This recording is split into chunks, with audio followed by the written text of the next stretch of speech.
semua karya ciptaanmu,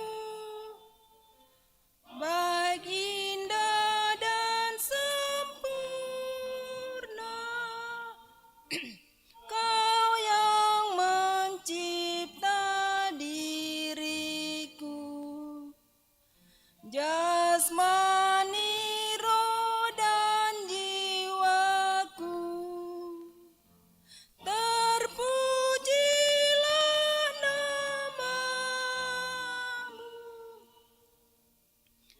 Betapa indah kasih-Mu terhadap ciptaan-Mu. Di siang hari malam pun Kau pelihara selalu.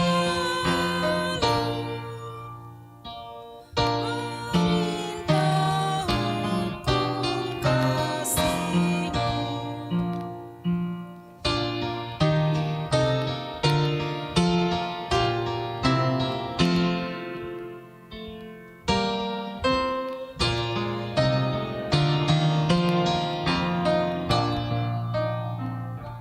Kita bersatu di dalam doa.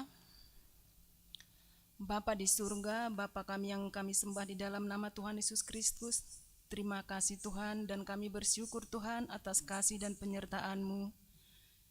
Kau hantarkan kami dari rumah kami masing-masing hingga sampai di gereja ini Tuhan, di mana pada sore hari ini Tuhan kami akan mengikuti ibadah pembukaan dan sebentar lagi juga akan mengikuti seminar tentang kesehatan Tuhan. Tuhan, kami serahkan hati kami, pikiran kami, jiwa kami Tuhan, sehingga kami dapat memahami dan mengerti tentang firman yang akan dibawakan Amang Pendeta Olo sebentar lagi Tuhan. Begitu juga dengan narasumber kami Tuhan, kami serahkan mereka ke dalam tangan pengasihan-Mu. Kiranya penjelasan dari mereka kami dapat pahami dan kami dapat mempersiapkan diri kami untuk hal-hal itu Tuhan. Tuhan, ibadah ini kami serahkan ke dalam tangan pengasihan-Mu. Begitu juga dengan acara seminar Tuhan. Kami percaya Tuhan yang menyertai kami dan menguasai hati pikiran kami. Buat teman-teman kami Tuhan yang belum sampai di tempat ini Tuhan, kiranya mereka dapat bersama kami dalam keadaan sehat Tuhan. Buat teman kami yang belum bisa Tuhan, kami serahkan juga ke dalam tangan-Mu. Suatu waktu dapat berkumpul kembali bersama kami Tuhan. Tuhan, ampuni segala dosa dan pelanggaran kami Tuhan. Kami berdoa dan mengucap syukur hanya di dalam nama Tuhan Yesus Kristus Tuhan kami. Amin. Kita bernyanyi.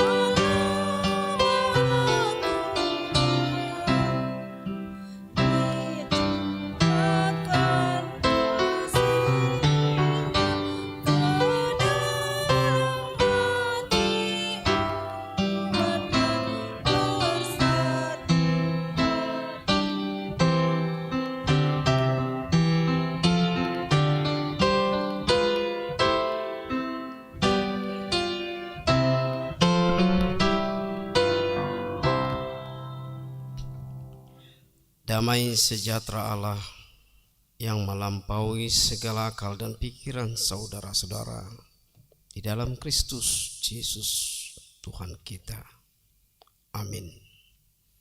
Salam.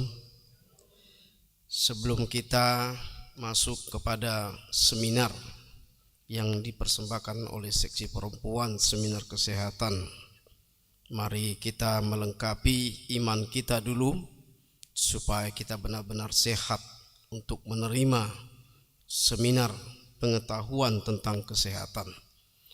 Firman Tuhan yang diambil pada renungan hari ini diambil dari kitab Yeremia pasal 33 ayat 6 Saya akan bacakan buat kita semua.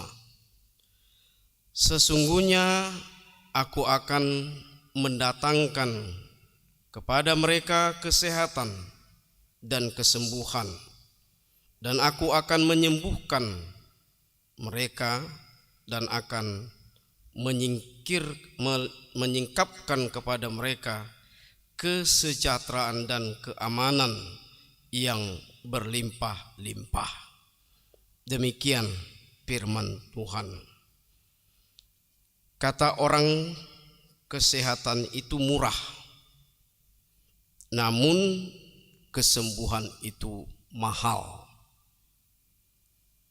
Orang itu menjelaskan bahwa ketika sehat, orang sering menganggap murah anugerah Tuhan. Sebaliknya ketika sakit, orang mulai menghitung betapa mahalnya biaya pengobatan untuk kesembuhan. Artinya, selagi Tuhan memberikan kesembuhan disertai anugerahnya, Roh Kudusnya, pakailah kesehatan saudara-saudara, ibu-ibu semuanya yang akan mengikuti seminar kesehatan ini. Pakailah dan syukurilah, karena anugerah Tuhan selalu memberikan, menyertai tubuh saudara-saudara sehat selalu. Ketika kita sehat, tidak jarang kita berpikir memang seharusnya kita sehat, sebab kita menjaga kesehatan kita dengan makanan bergizi dan olahraga yang teratur. Artinya, mari kita sama-sama menjaga kesehatan kita. Kalaupun kita mengikuti seminar kesehatan nanti, artinya kita mengikuti supaya kita bisa menjaga lebih ekstra, menjaga lebih kuat. Jadi kita yang datang ini bukan yang sakit, tapi menjaga antusias supaya jangan sakit. Kalaupun sakit, anugerah Tuhan akan menyembuhkan kita. Itu berangkat dari iman dan percayaan orang Kristen. Maka itu orang-orang percaya tidak takut untuk sakit, karena Tuhan menganugerahkan kesembuhan bagi orang-orang yang sakit. Itu iman kita. Kita berangkat dari iman kita. Ternyata Tuhan ketika kita lahir, ketika kita diberkati, kita sehat, tidak ada kekurangan sesuatu apapun. Yang mempengaruhi kita sakit adalah akal dan pikiran kita yang selalu dikuasai oleh dunia. Yang kita rasa, yang kita rasakan sepertinya membuat kita sehat, ternyata itu membuat kita sakit dan tidak senang tentunya. Saudara-saudara kami yang kasih dalam Yesus Kristus, jemaat yang dikasihi Tuhan, firman Tuhan hari ini mengingatkan kita, sesungguhnya kesehatan dan kesembuhan itu datangnya dari Allah yang beranugerah. Itulah sebabnya ketika kita sehat, kita tidak boleh lupa bersyukur atau besarnya kasih Allah kepada kita, dan sambillah menjaga kesehatan yang dianugerahkan Tuhan kepada kita semua umatnya, orang-orang yang percaya. Jadi kita syukuri kesehatan dan kita yakini kesehatan itu adalah anugerah Tuhan. Kenapa kita harus sakit? Ya mungkin kita sudah lupa bersyukur karena anugerah Tuhan. Itu sesungguhnya kunci dan kenapa orang sakit. Orang sakit itu karena pengaruh pikiran yang tidak teratur. Dipengaruhi pikirannya, tidak teratur. Itu makanya kepala, pusat, sentral bagi manusia itu mahkota. Jadi kalau mahkota itu sudah hancur, lebur, sudah kacau, maka urat-urat akan menjadi sakit. Jadi bagi orang-orang yang tidak mau sakit, bisa, artinya ya jalani aja hidup ini. Percaya dan yakin Tuhan tetap memberikan kesehatan, Tuhan tetap memberikan berkat, Tuhan tetap memberikan kekuatan kepada setiap umat yang dicoba. Jadi sandaran hidup orang percaya sesungguhnya supaya tidak sakit Tuhan. Itu sebenarnya. Dan sakit penyakit itu sesungguhnya manusia itu sendiri yang membuat. Karena Tuhan tidak pernah menciptakan sakit penyakit. Tapi di dunia banyak sakit penyakit. Karena apa? Karena mungkin banyak manusia yang tidak bersyukur, tidak pernah berterima kasih akan anugerah-anugerah Tuhan. Tidak pernah. Doanya selalu menuntut Tuhan. Tuhan berikanlah kami kesehatan, tapi dia nggak pernah olahraga. Tuhan berikanlah kami anak, tapi dia tidak berusaha untuk punya anak. Tuhan berikanlah kami umur yang panjang, tapi dia merusak badannya. Kan begitu yang terjadi. Banyak tuntutan-tuntutan manusia dalam doa, tetapi dia tidak pernah memenuhi apa yang Tuhan tuntut bagi dia supaya sehat selalu, panjang umur, dan senang selalu, dan aman dalam rumahnya, aman dalam kehidupannya. Maka itu jangan selalu meminta, tapi bersyukur. Bersyukur, kami bersyukur Tuhan Kau memberikan kesehatan kepada kami. Kami bersyukur Tuhan Kau memberikan rezeki yang sedikit atau banyak kami bisa mempergunakan untuk kehidupan kami. Kami bersyukur Tuhan. Tidak ada pernah manusia berbicara, berdoa dengan kata-kata bersyukur. Hanya upangi doa kami Tuhan asa tong humandongani kami, tapi dia tidak mau ditemani. Kami mohon kepadamu Tuhan supaya Kau selalu menemani kami, beserta kami, tapi dia tidak memperdulikan Tuhan. Itu yang sering terjadi, sehingga sakitlah manusia itu karena tidak mau mendengarkan Tuhan, mendengarkan firman-Nya, melakukan firman-Nya. Manusia hanya berontak karena tidak sesuai dengan pikirannya, sehingga pikiran kacau dan timbullah sakit. Firman Tuhan hari ini mengingatkan kembali, sesungguhnya kesehatan dan kesembuhan itu datangnya dari Allah yang beranugerah. Itulah sebabnya ketika kita sehat, kita tidak boleh lupa untuk bersyukur atas besarnya karunia Tuhan. Besarnya Tuhan memberikan kesehatan kepada kita, menjaga kesehatan kita, dan terus memberkati kita supaya kita sehat-sehat, jauh dari segala sakit. Ketika kita sehat, jangan kita melupakan Allah yang memberikan anugerah, dan kita harus sanggup untuk mendatangkan, menciptakan kesembuhan-kesembuhan, karena anugerah Tuhan, berkat Tuhan tidak pernah tidak dia berikan. Tuhan memberikan kesembuhan bagi yang sakit. Tuhan memberikan pemulihan bagi yang sudah sembuh dari sakit, supaya atas pemulihan itu dia tidak boleh sakit, dia tidak boleh lagi mengingat sakitnya, tapi dia seterusnya sehat, dan dia harus tetap mengucap syukur. Maka itu kesehatan harus kita jaga, saudara, karena kesehatan itu mahal. Kesehatan itu tidak terberikan, tidak bisa kita beli kesehatan itu. Tapi kesakitan begitulah, habis sampai uang kita.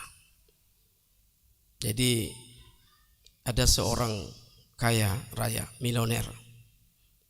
Dia pikir kekayaannya itu, kemilionerannya itu adalah jaminan hidup dia, sehingga dia kemana saja makan, dia tidak lupa makan. Bagus sih makan untuk menjaga kesehatan supaya tidak mah dan tidak terjangkit lambung, tercipta lambung. Tapi kalau kelewatan makannya, justru akan menjadikan sakit. Bayangkan Inang, kalau kita kelebihan makanan, maaf kata, buncit perut. Apa enggak sakit? Rusak. Yang tadi dosisnya hanya 1 piring harus 4 piring mie. Wah, ini kan rusak perut itu, tubuh itu. Tubuh itu lunak, lembek, seperti beras itu, seperti pulut, seperti ya bubur. Jadi dia sangka ya kalaupun saya sakit, saya banyak uang ini, milioner, bisa berobat kemana saja, saya bisa panggil dokter yang saya mau yang lebih canggih. Ya, suatu ketika dia sakit, tapi seorang pendeta datang mendoakan dia. Tapi sebelum pendeta ini mendoakan dia, pendeta ini mengatakan kepadanya, kalau kau mau sembuh, ini semua anggaplah karena anugerah Tuhan, bukan karena kekayaan. Karena dia bilang, panggil pendeta, saya kasih perongkosannya, saya kasih ininya. Dia sepele. Tapi pendeta itu bilang, sama yang sakit ini, yang milioner ini, kalau kau sembuh, ingatlah semua karena anugerah Tuhan, bukan karena kekayaan milionermu. Mau sembuh? Mau Pak Pendeta, saya akan doakan. Kita berinteraksi secara langsung kepada Tuhan. Tapi imanmu lah, kau percaya kau mempunyai iman, imanmu lah yang menyelamatkan, imanmu lah yang memberi kau sembuh. Yakin? Yakin Pak Pendeta. Mari kita berdoa. Lalu Pak Pendeta mendoakan yang milioner itu. Dia sembuh. Lambat laun dokter berkurang. Tadi 10 dokter menangani dia karena kebanyakan uangnya. Tapi lambat laun kurang satu. Bahkan 1 dokter pun tidak pernah lagi untuk memeriksa dia. Karena apa? Karena dia sudah sembuh. Dia berangkat ke surga.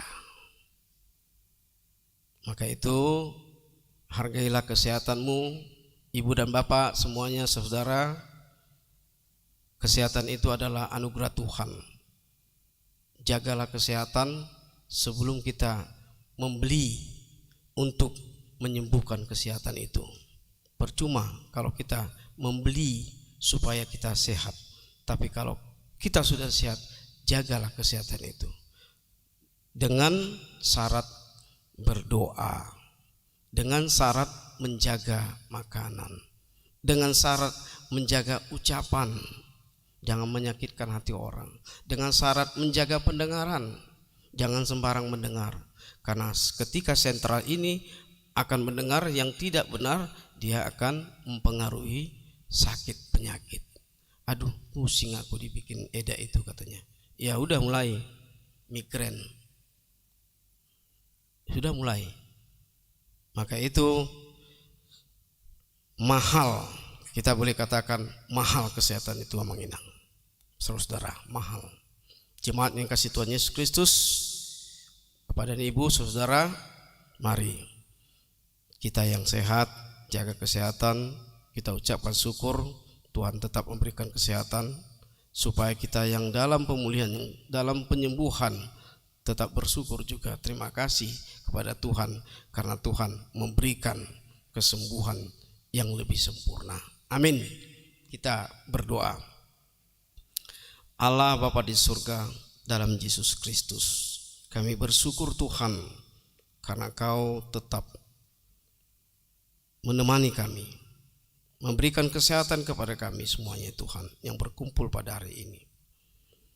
Karena Kaulah Tuhan, anugerah-Mu yang selalu melimpahkan kami, sehingga jiwa dan raga kami, tubuh kami Tuhan yang Kau ciptakan tetap Kau lindungi, jauh dari segala sakit penyakit. Apabila pun ada yang sakit, Kau tetap menyembuhkan Tuhan, Kau tetap memberikan kesempurnaan daging dan tubuh dan jiwa. Maka itu Tuhan, pada hari ini Tuhan, saudara kami akan mempersiapkan hati dan pikirannya untuk lebih mengerti menjaga kesehatan, terlebih supaya tetap bertahan kekuatan tubuh sehingga tidak berkurang imun dalam tubuhnya yang menyebabkan boleh sakit dan menjadi penyakit yang lebih fatal ya Tuhan. Bapa dalam Yesus Kristus, dari awal hingga akhir nanti acara seminar kesehatan ini Tuhan, kiranya bermanfaat sekali bagi kami yang mendengar, dan Kau tetap menguruskan ya Tuhan perkumpulan ini, ibadah ini, dan pertemuan seminar ini Tuhan, supaya menjadi teladan bagi kami dan menjadi guru bagi kehidupan kami ya Tuhan, supaya apa yang telah Kau anugerahkan kepada kami yaitu kesehatan, sehingga kami boleh tetap sehat dan panjang umur, dan kami tetap ya Tuhan dapat memberitakan firman-Mu. Kami boleh menjadi saksi-saksi hidup-Mu Tuhan di dalam kesehatan semua bangsa-Mu, terlebih kami sama kami. Bapa dalam Yesus Kristus, berkati juga yang sebagai narasumber nanti ya Tuhan yang hadir pada hari ini untuk memberikan penjelasan semuanya ya Tuhan, dari awal hingga akhir. Berkati perjalanannya Tuhan menuju gereja ini dan sepulangnya nanti juga, dan segala kegiatannya Tuhan. Kau juga memberkati Tuhan. Bapa dalam Yesus Kristus, kiranya segala perbuatan kami yang menjadi kekurangan dan menjadi dosa dalam satu hari ini, ampuni Tuhan segala dosa kami. Biarlah kami menjadi berkat bagi semua orang. Kami berdoa dan mengucap syukur Tuhan, hanya di dalam nama anak-Mu, Yesus Kristus, Juru Selamat kami yang hidup. Kami berdoa kepadamu. Amin.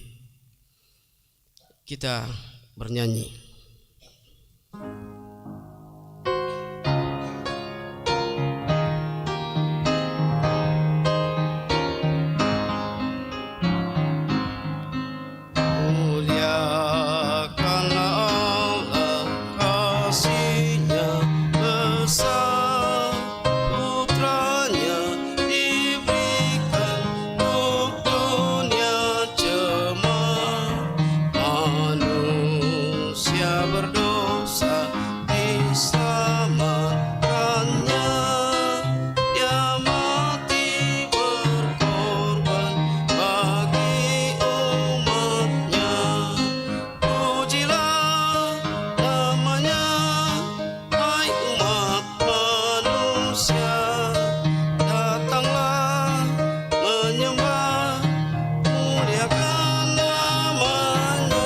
Bangkit berdiri.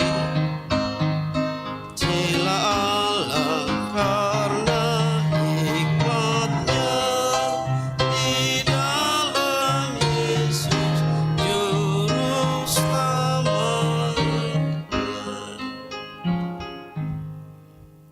Marilah kita berdoa, kita sama-sama mengucapkan doa Bapa kami. Bapa kami yang di surga, dikuduskanlah nama-Mu, datanglah kerajaan-Mu. Jadilah kehendak-Mu di bumi seperti di surga.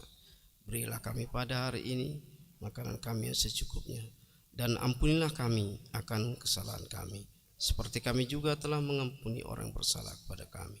Dan janganlah membawa kami ke dalam pencobaan, tetapi lepaskanlah kami daripada yang jahat. Karena Engkaulah yang punya kerajaan dan kuasa dan kemuliaan sampai selama-lamanya. Amin.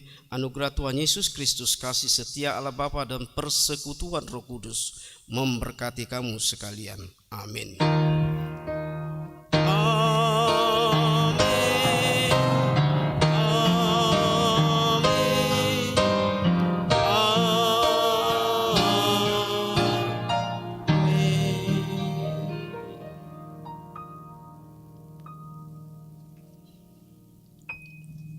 Oras Salum.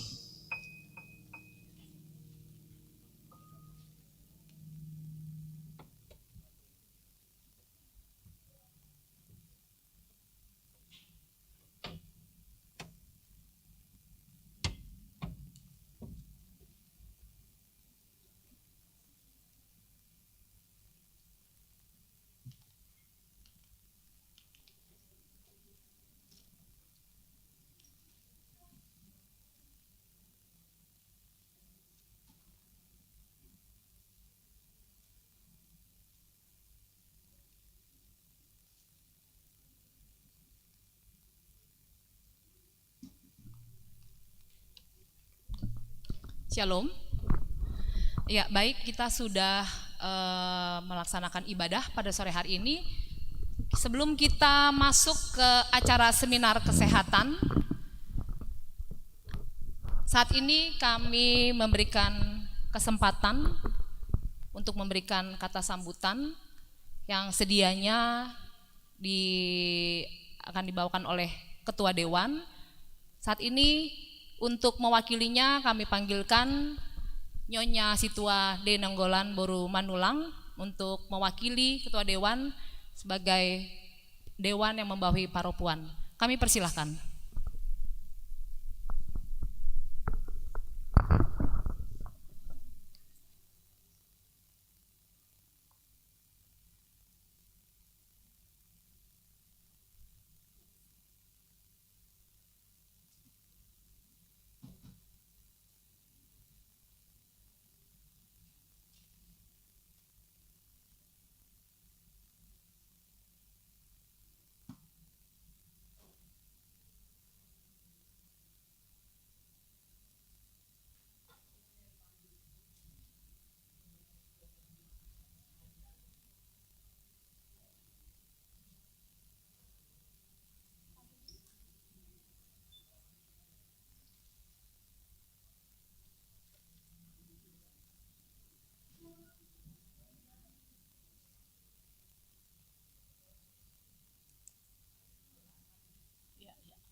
Selamat sore buat kita semua, Inang yang terkasih.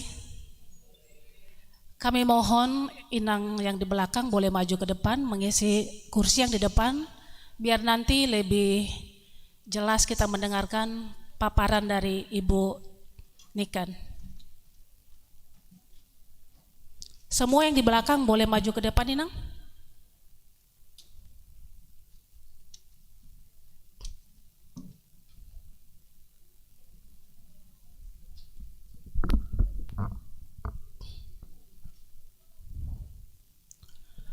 Puji syukur kepada Tuhan Yang Maha Esa atas segala anugerahnya yang sudah memberikan kepada kita kesehatan juga sukacita hingga kita bisa hadir di tempat ini untuk mengikuti seminar kesehatan yang diselenggarakan oleh Seksi Perempuan Huria kita HKBP Keramat Jati. Yang kami hormati Amang Pendeta kami, Amang Sitohang, juga kepada Ibu Niken dan seluruh tim yang sudah berada di ruangan ini. Kami mengucapkan terima kasih atas kehadirannya, Inang, Ibu.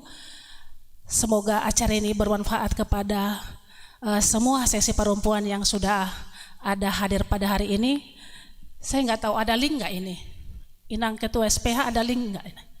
Nggak ada. Ya, berarti kalau nggak ada link berarti hanya yang di ruangan saja yang mendapatkan ilmu nantinya. Salam dari Amang Ketua Dewan kita, Amang Sintua A. Tambunan, yang saat ini beliau mendampingi pengumuman arbab ke HKBP Batam.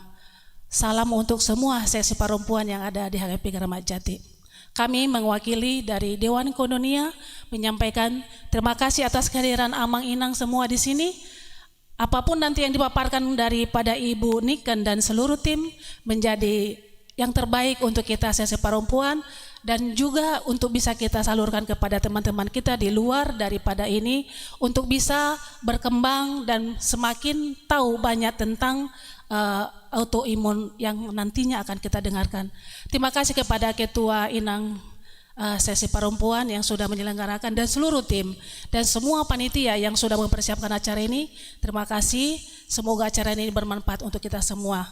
Untuk itu kami dari saya Dewan Koinonia yang membawahi perempuan mengucapkan terima kasih banyak. Tuhan Yesus memberkati kita semua. Amin.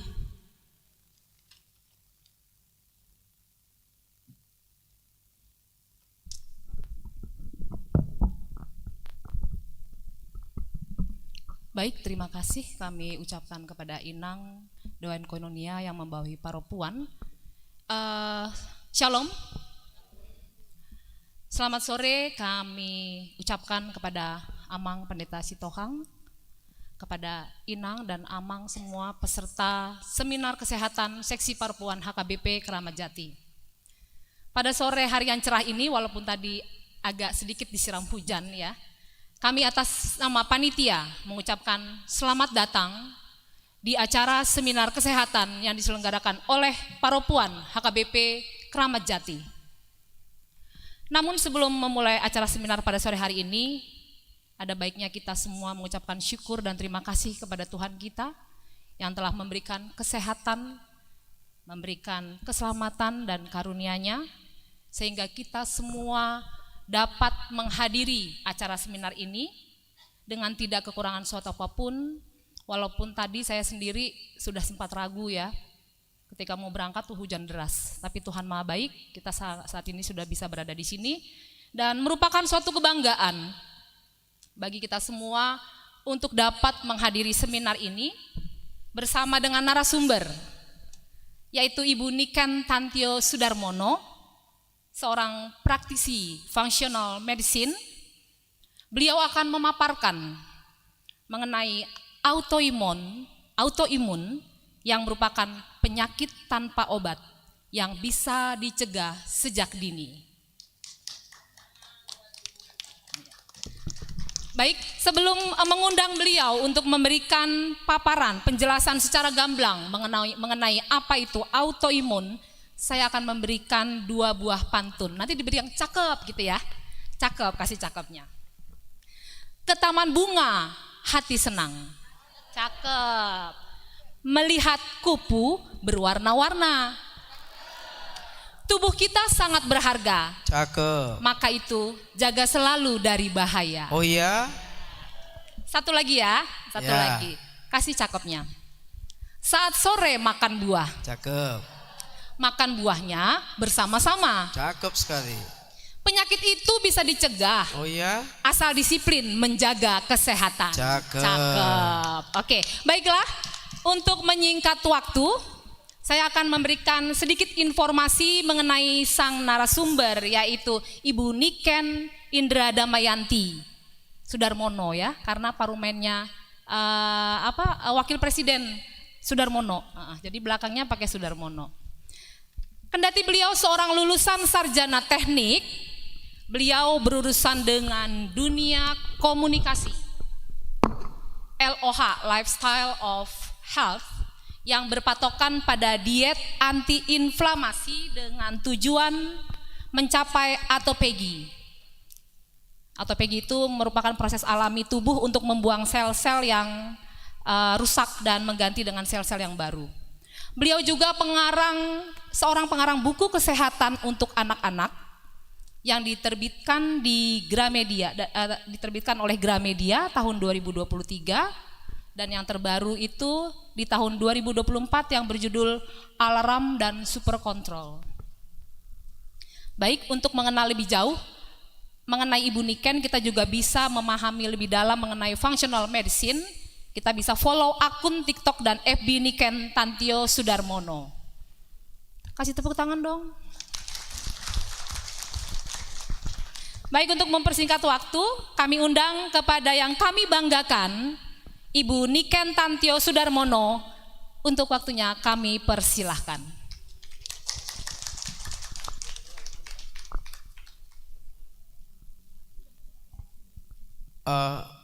Ibu semua rombongan, sebelum dimulai kita berfoto dulu biar ada dokumentasi bagi Ibu dan gereja ini juga ya. Nanti juga penutup ya. SPH Inang dan lain-lain yang Dokumentasi. Tadi pas waktu latihan harusnya difoto. Di depan atau di belakang, Mama? Di belakang.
Ya, terima kasih sekali.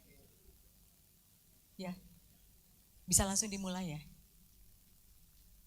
Selamat sore, terima kasih atas kehadirannya. Shalom. Horas. Ya, mungkin tadi kita udah sedikit mendengarkan katanya itu si Niken bukan dokter. Kok berani-beraninya ngasih presentasi atau kalau yang dengerin TikTok saya suka ngasih edukasi mengenai kesehatan.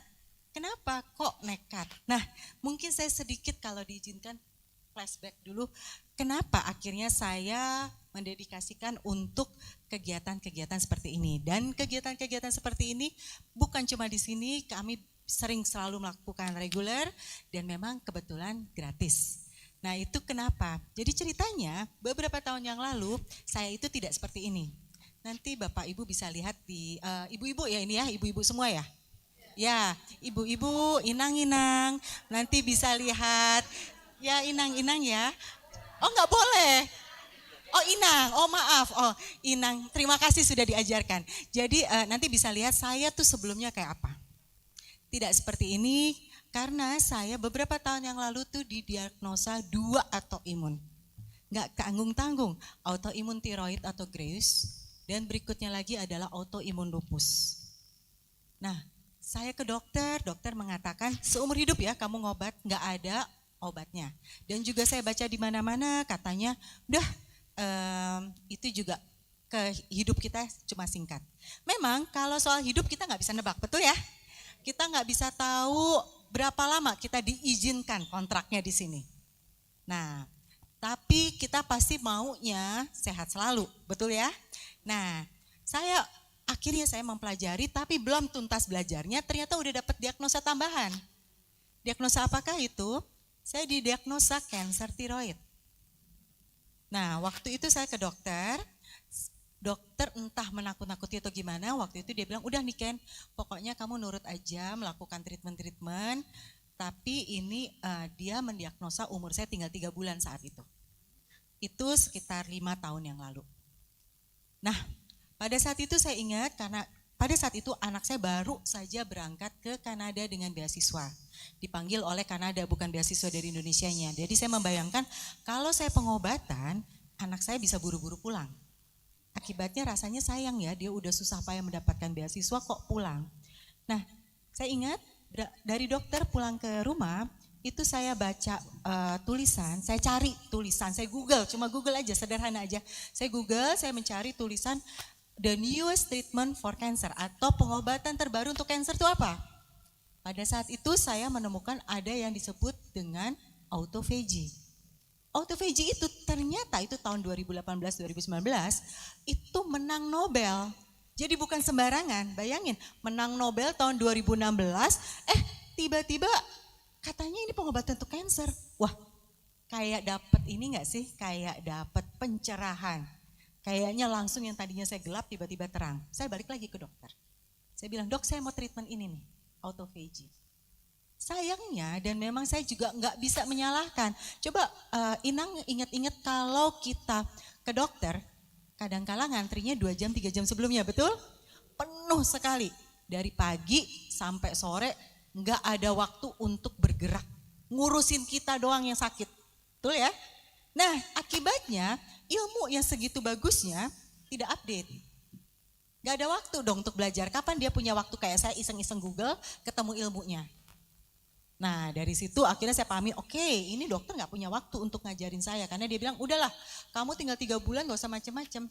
Nah, akhirnya saya ikut satu grup luar negeri yang namanya autophagy. Ikutan. Nah, autophagy itu sebetulnya gampang susah. Saya sebagai orang awam saat itu adalah, apa sih autophagy? Autophagy itu sel kanker dimakan oleh sel saya lagi yang sehat. Tapi caranya gimana? Caranya sel yang sehat itu harus diperkuat, sel yang kanker harus diperlemah. Nah, kalau istilahnya kalau ini kuat, satu lagi lemah kan pasti dimakan kan? Nah, caranya itu dengan kita tidak makan. Jangan maju dulu. Kita tidak makan sama sekali. Jadi saya pikir kebetulan saya muslim, saya sudah biasa puasa Senin Kemis. Saya udah biasa puasa Ramadan. Saya udah biasa puasa, apalagi saya Jawa ya. Saya sudah biasa kalau orang Jawa itu kita sangat senang puasa. Baik yang muslim atau yang tidak. Jadi kita misalnya anak mau ujian, puasa duluan. Terus misalnya suami saya mau dapat jabatan, puasa duluan. Jadi untuk saya gampang, tinggal puasa doang, ya kan? Nah, lalu saya ikutan. Sedangkan saat itu teman-teman saya orang bule yang nggak ngerti arti puasa. Jadi harus diajarkan puasa itu nggak boleh ya makan ini, makan itu. Kadang-kala mereka suka punya pertanyaan yang menurut saya lucu, gitu aja nggak ngerti. Nah, sayangnya mereka sanggup. Jadi puasanya nggak bisa puasa cuma 1 hari, 2 hari. Ini harus puasa sampai berhari-hari. Jadi 1 bulan waktu itu targetnya. Sayangnya saya 2 hari aja langsung pingsan. Saya langsung nggak sanggup meneruskan. Nah, itu menjadi pertanyaan lagi karena seperti tadi udah dijelaskan saya ini latar belakangnya engineer. Mungkin Inang di sini ada yang punya suami engineer, ada yang punya anak engineer atau cucu engineer. Biasanya engineer itu nggak mau tinggal diam ya, punya rasa penasaran yang tinggi. Itu ciri-cirinya. Kita memang dididik untuk punya pertanyaan terus. Nah, itu saya punya pertanyaan. Kok saya nggak sanggup? Kok para bule sanggup? Nah, saya bacalah buku-buku. Lagi-lagi banyak buku yang akhirnya saya pahami, karena saya itu tidak mengkonsumsi suplemen. Sedangkan di Indonesia saat itu suplemen atau saat ini juga siapa yang selalu dengar jangan minum suplemen kebanyakan nanti ginjalnya rusak. Sampai saat ini ya. Itu saya masih takut waktu itu. Saya masih takut, saya nggak mau. Nggak bisa-bisa itu yang namanya autophagy. Akhirnya saya nekat karena saya pikir mau mati gara-gara kata dokter atau mati gara-gara autophagy terserahlah. Saya jalani aja. Saya konsumsi suplemen, lalu saya juga masih belajar dan segala macam. Akhirnya saya alhamdulillah seperti sekarang ini. Ya, puji Tuhan. Nah, berikutnya karena saya banyak belajar itu buku yang tebal-tebal dan kebetulan bahasa Inggris karena bahasa Indonesianya nggak ada. Kita bayangin kadang-kala kita baca buku bahasa Indonesia baru halaman depan udah pada tidur, betul? Nah, ini kebetulan memang saya senang baca. Saya nggak senang nonton TV, jadi saya bisa baca. Nah, itu kan sayang, disimpan di otak saya semua ilmu itu. Nah, itu saya tanyakan kepada suami saya, boleh nggak ya saya bagikan ke orang banyak. Nah, disitulah awal muasalnya saya kenapa berkecimpung di kesehatan. Awalnya caci maki sama para tenaga medis. Kamu siapa? Sok berani-beraninya. Tapi saya buat komunitas. Saya buat komunitas isinya 24.000 orang sampai sekarang bertambah terus setiap hari. Itu sampai sekarang karena itu 5 tahun yang lalu. Udah ada yang sembuh diabetesnya, udah ada yang sembuh hipertensi, sembuh kanker, sembuh autoimun, sudah banyak. Nah sekarang sih orang-orang tidak berani lagi membuli karena memang udah ada buktinya. Nah ini kita sama-sama belajar apa sih itu. Nah berikutnya lagi, ada lagi yang membuat saya makin yakin sekarang ini untuk terus melakukan seperti ini, yaitu adalah saya punya 2 orang pria kesayangan dalam hidup saya. Yang sayangnya menghadapi masa akhir kontraknya dengan keadaan yang berbeda. Yang pertama adalah papa saya. Almarhum papa saya meninggal saat saya usia belum 17 tahun. Nah waktu itu didiagnosa adalah sirosis liver. Lagi-lagi saya punya pertanyaan, kenapa papa saya yang menurut saya tinggi besar, ganteng pastinya menurut anak perempuannya, kok bisa kena penyakit seperti itu? Mana papa saya rajin olahraga. Nah, dengan pertanyaan itu saya menemukan kalau sirosis itu bisa dicegah 10 tahun sebelumnya. Coba Inang di sini bayangkan kalau saya tahu itu kejadian 10 tahun sebelumnya, pasti saya berusaha cegah kan ya. Nah itulah juga salah satunya yang membuat saya, saya menyesal sekali. Kenapa saya baru tahu setelah papa saya udah gak ada. Dan papa saya meninggal di UGD dengan kondisi gak bisa bangun, tiduran saja, kurus dengan segala macam alat medis nempel di tubuhnya. Rasanya bukan pemandangan yang luar biasa indahnya. Yang ada rasa sedih, yang ada rasa malah kadangkala kita tahu ya, ngurus orang sakit itu kadangkala melelahkan. Nah, kadangkala kita ngerasa bete. Nah, itu ada kadangkala memori-memori yang harusnya indah selalu, ada rasa bete pada saat ngurus penyakit yang sakit. Nah, itu adalah bapak saya. Lalu, yang berikutnya lagi adalah suami saya. Suami saya meninggal tahun lalu dengan kondisi terpuncak, tersehatnya. Bayangkan suami saya itu waktu sebelum meninggal, seminggu sebelumnya masih menemani saya ke Solo. Ada kan kita tahu ya Solo itu pakai pesawat dan segala macam. Masih terbang kemana-mana nemani saya ngasih seminar. Lalu pada saat meninggalnya itu jam 2 pagi, jam 9 malam kita masih ngepak. Kenapa masih ngepak? Karena rencananya jam 6 pagi kita mau berangkat ke salah satu kota di luar kota.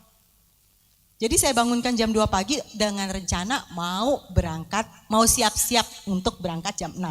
Nah pada saat saya bangunkan ternyata sudah tidak ada nadinya, tensinya.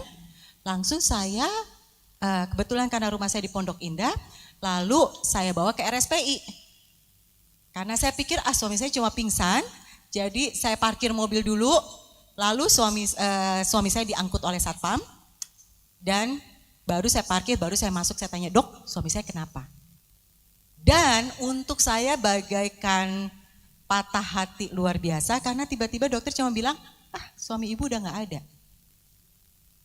Dalam kondisi sehat, 2 minggu sebelumnya kita melakukan medical check up, semua sehat, organ, ginjal, otak, jantung semua sehat. Ya tapi kalau kontraknya sudah habis, habis saja. Nah, bagi yang sakit, bagi yang meninggalkan dunia, enakan yang mana?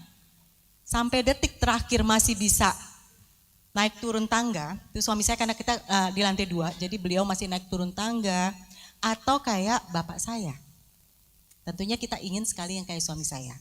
Akhirnya waktu saya belajar buku-buku yang tebal itu, saya menemukan satu kalimat yang membuat saya merasa, kok saya gak bisa bahasa Inggris ya? Yang saya temukan adalah satu kata yaitu functional medicine. Pada saat itu saya pikir apa ini arti bahasa Indonesianya?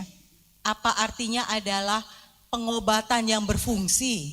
Karena functional medicine. Tapi kok kayaknya gak cocok ya? Apa sih functional medicine? Akhirnya saya coba cari lagi dan menemukan salah satu tulisan yaitu functional medicine versus conventional medicine. Nah, conventional medicine itu adalah pengobatan yang diterapkan di Indonesia. Cirinya, kalau kita sakit kepala dikasih obat sakit kepala, nggak mungkin dikasih obat sakit perut. Betul? Kalau kita sakit perut dikasih obatnya sakit perut. Nah, itu adalah conventional medicine, di mana conventional medicine itu melihat tubuh kita tuh satu-satu. Jantung sendiri, liver sendiri, otak sendiri, benar ya? Jadi kalau kita sakit jantung ke dokter jantung. Nanti tiba-tiba besok kita ngerasa sakit kepala, kita mungkin ke dokter saraf atau ke dokter otak atau ke dokter lainnya. Itu ciri-ciri dari conventional medicine. Lalu apa functional medicine? Functional medicine itu menganggap tubuh kita sebagai satu kesatuan. Jadi salah satu perbandingan, salah satu penggambaran yang bagus sekali di functional medicine itu adalah tubuh kita bukan kayak mobil. Kenapa kayak mobil? Kalau kita punya mobil, bannya rusak, kita ke toko apa? Ban. Nah, tubuh kita nggak seperti itu. Contohnya, kalau kita mau ujian, kan yang perlunya otak ya. Tapi yang sakit apa? Perut ya, mules, stres. Loh, stres itu dari kepala atau dari perut? Nah, itu adalah hubungan satu kesatuan ilmu dari functional medicine. Functional medicine sendiri ditemukan mulai tahun 1990. Oleh siapa dan apa tujuannya? Oleh negara-negara yang sangat bagus asuransi kesehatannya. Yuk kita jujur aja, bagusan mana kita mau bayar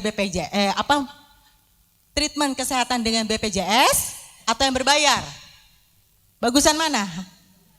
Semua bilang berbayar.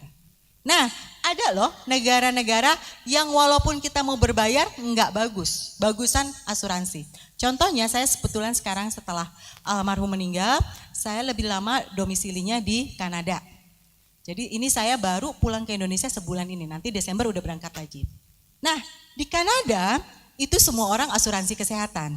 Waktu awal-awal saya tiba di Kanada, saya ingin ke dokter, walaupun saya punya uang berapapun, tidak ada dokter yang mau meladeni saya. Akhirnya saya datang ke klinik umum, kayak puskesmas di sini. Padahal saya mau bayar, nggak ada dikasih langsung dokter, enggak. Saya suruh ke klinik. Nah, negara-negara yang mengimplementasikan itu bukan cuma Kanada, ada beberapa negara. Dia mikir dong, ini asuransi segitu bagusnya, bagus sekali loh. Salah satu contoh bagusnya anak saya sakit gigi. Nggak sakit gigi, dia mau periksa gigi karena kewajiban. Asuransi itu harus selalu meriksa gigi, harus selalu punya pemeriksaan. Dia periksa gigi, nggak ada keluhan, tapi apa yang dia hadapi? Dikelilingi 4 orang dokter. Ada cuma mau periksa gigi doang, ada lubang atau enggak. Dokter apa aja? Dokter gigi, dokter saraf gigi, dokter bius kalau misalnya diperlukan bius, sama dokter di perut. 4 dokter. Nah, bayangin biayanya berapa besar negara membayarkan yang seperti beginian. Akibatnya negara-negara itu mikir, kalau saya nggak menjaga penduduk saya sehat, akan menyebabkan apa?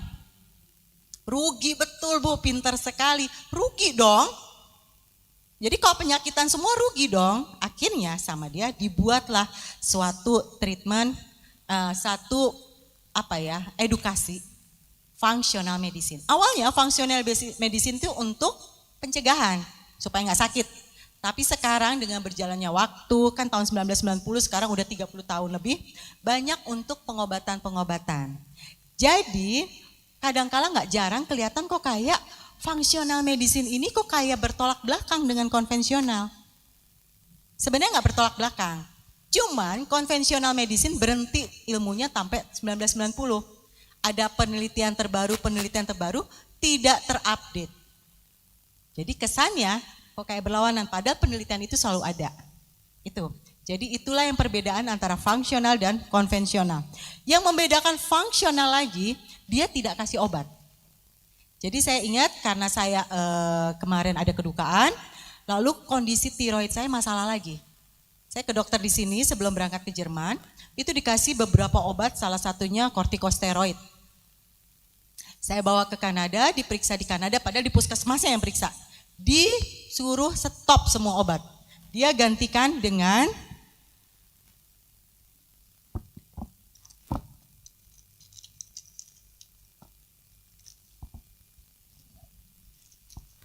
suplemen.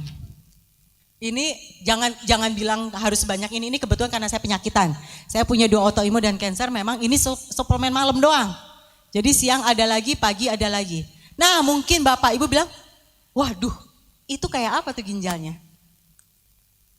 Ini sebanyak ini. Ginjal saya, dan ini beberapa kali saya selalu menjelaskan di TikTok, kadangkala di ban, nggak boleh dirilis oleh para tenaga medis. Ginjal saya nilainya 107. Ada pemeriksaan ginjal namanya EGFR, nilai saya 107. Itu sama dengan orang usia 30 tahun. Padahal saya sudah usia lebih dari 51 tahun. Jadi tidak terbukti. Nah, itulah yang namanya itu yang namanya fungsional perbedaannya. Tapi jangan terus bilang nggak mau nanti suplemennya banyak. Enggak, ini karena kebetulan saya penyakitnya sendiri ada. Nah selanjutnya, makasih. Yuk kita lihat sekarang kita masuk. Nah ini tadi saya sudah menjelaskan, saya bukan dokter. Ini saya dulu. Yuk kita lanjut. Ini saya dulu. Sebesar itu. Jadi kalau ada yang bilang, aduh udah males deh ngikutin fungsional, saya udah telat nih, udah gede, udah ini. Saya dulu seperti ini. Pada saat saya masih autoimun, harus konsumsi corticosteroid yang membuat saya membesar, menggendut, membengkak. Lihat perut saya. Ya, jadi nggak ada kata terlambat. Ini saya dulu. Lanjut. Dan ini kulit tangan, mungkin kelihatan ya. Sekarang tidak ada bekas-bekasnya. Ya, kulit tangan saya bisa dilihat tidak ada bekas-bekasnya. Padahal dulu lupus, kalau yang tahu autoimun lupus, itu pasti kulit duluan yang rusak. Nah ini kulitnya ini berbercak-bercak. Nggak ada mulus-mulusnya. Ya bisa dilihat di sini.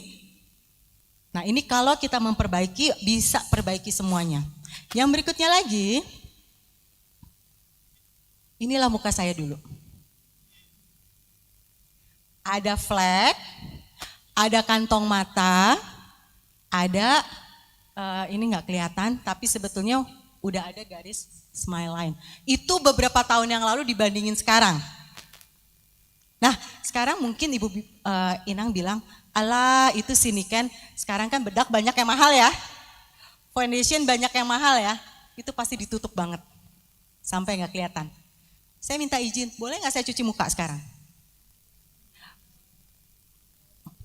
Gak usah, ya udah. Enggak, biasanya beberapa kali seminar memang saya betul-betul cuci muka untuk angkat, untuk kasih lihat kayak apa aslinya kulit saya. Tapi bisa dilihat ini kalau saya ngangkat, ada keriput nggak? Berarti saya tidak di botox. Saya tidak di botox, tapi kulitnya menjadi memuda. Ya, jadi nanti kalau ada yang ini mau iseng cubit juga bisa. Ini masih kencang, masih segala macam. Padahal dulunya saya sejelek itu. Ya dulunya saya pernah ini. Nah itu semua adalah kalau kita memperbaiki organ dalam tubuh kita, otomatis semuanya juga memperbaiki. Ya, nah kita lanjut, ini saya buku-buku yang saya pakai di antara beberapa banyak buku itu yang khusus membahas mengenai autoimun. Nah sekarang kita masuk ke autoimunnya, sering sekali kita merasa mendengarkan, kok tiba-tiba saya didiagnosa autoimun. Benar ya, tadinya sehat, tiba-tiba autoimun, ini sebenarnya kenapa? Dan banyak sekali orang yang didiagnosa autoimun. Tidak tidak dari kecil dia sakit atau apa, yang tadinya sehat bisa tiba-tiba autoimun. Ini sekarang kayaknya udah kayak di mana-mana, ketemu siapapun kayaknya sering banget dengar kata autoimun. Sebenarnya apa sih? Nah, ini autoimun itu tubuh kita tuh punya imunitas. Apa itu imunitas? Imunitas itu adalah penjaga tubuh kita. Jadi sebetulnya di udara, apalagi dikatanya Jakarta penuh polusi ya. Nah, udara kita yang kita hirup ini sebenarnya menyerang tubuh kita loh. Udara, air, yang airnya nggak bagus, makanan yang juga makanan yang nggak bagus menyerang tubuh kita. Nah, tubuh kita ini punya imunitas. Imunitas itu bagaikan jaket penjaga, bagaikan pagar, pintu pagar untuk melindungi kita dari serangan dari luar. Sialnya, imunitas ini tanpa kita perintah melawan diri kita sendiri. Jadi kayak ada penyerangan pada diri kita sendiri. Itu yang disebut autoimun. Autoimun artinya imunitas tubuh kita yang harusnya alami menyerang tubuh kita. Nah, itu yang terjadi pada tubuh kita. Kenapa bisa begitu? Ya, jadi yang tadinya kita baik-baik aja, tadinya kita tidak pernah merasakan apapun, bisa mendadak enggak enak badan. Nah, antibodinya menyerang sel-sel yang sehat kita, akibatnya kita begitu ke dokter tahu-tahu udah divonis aja autoimun. Di sini kita akan belajar cara pencegahan dan untuk yang sudah terlanjur kena autoimun, cara mengobatinya. Sama. Jadi kita nanti belajar sama-sama di sini. Lanjut.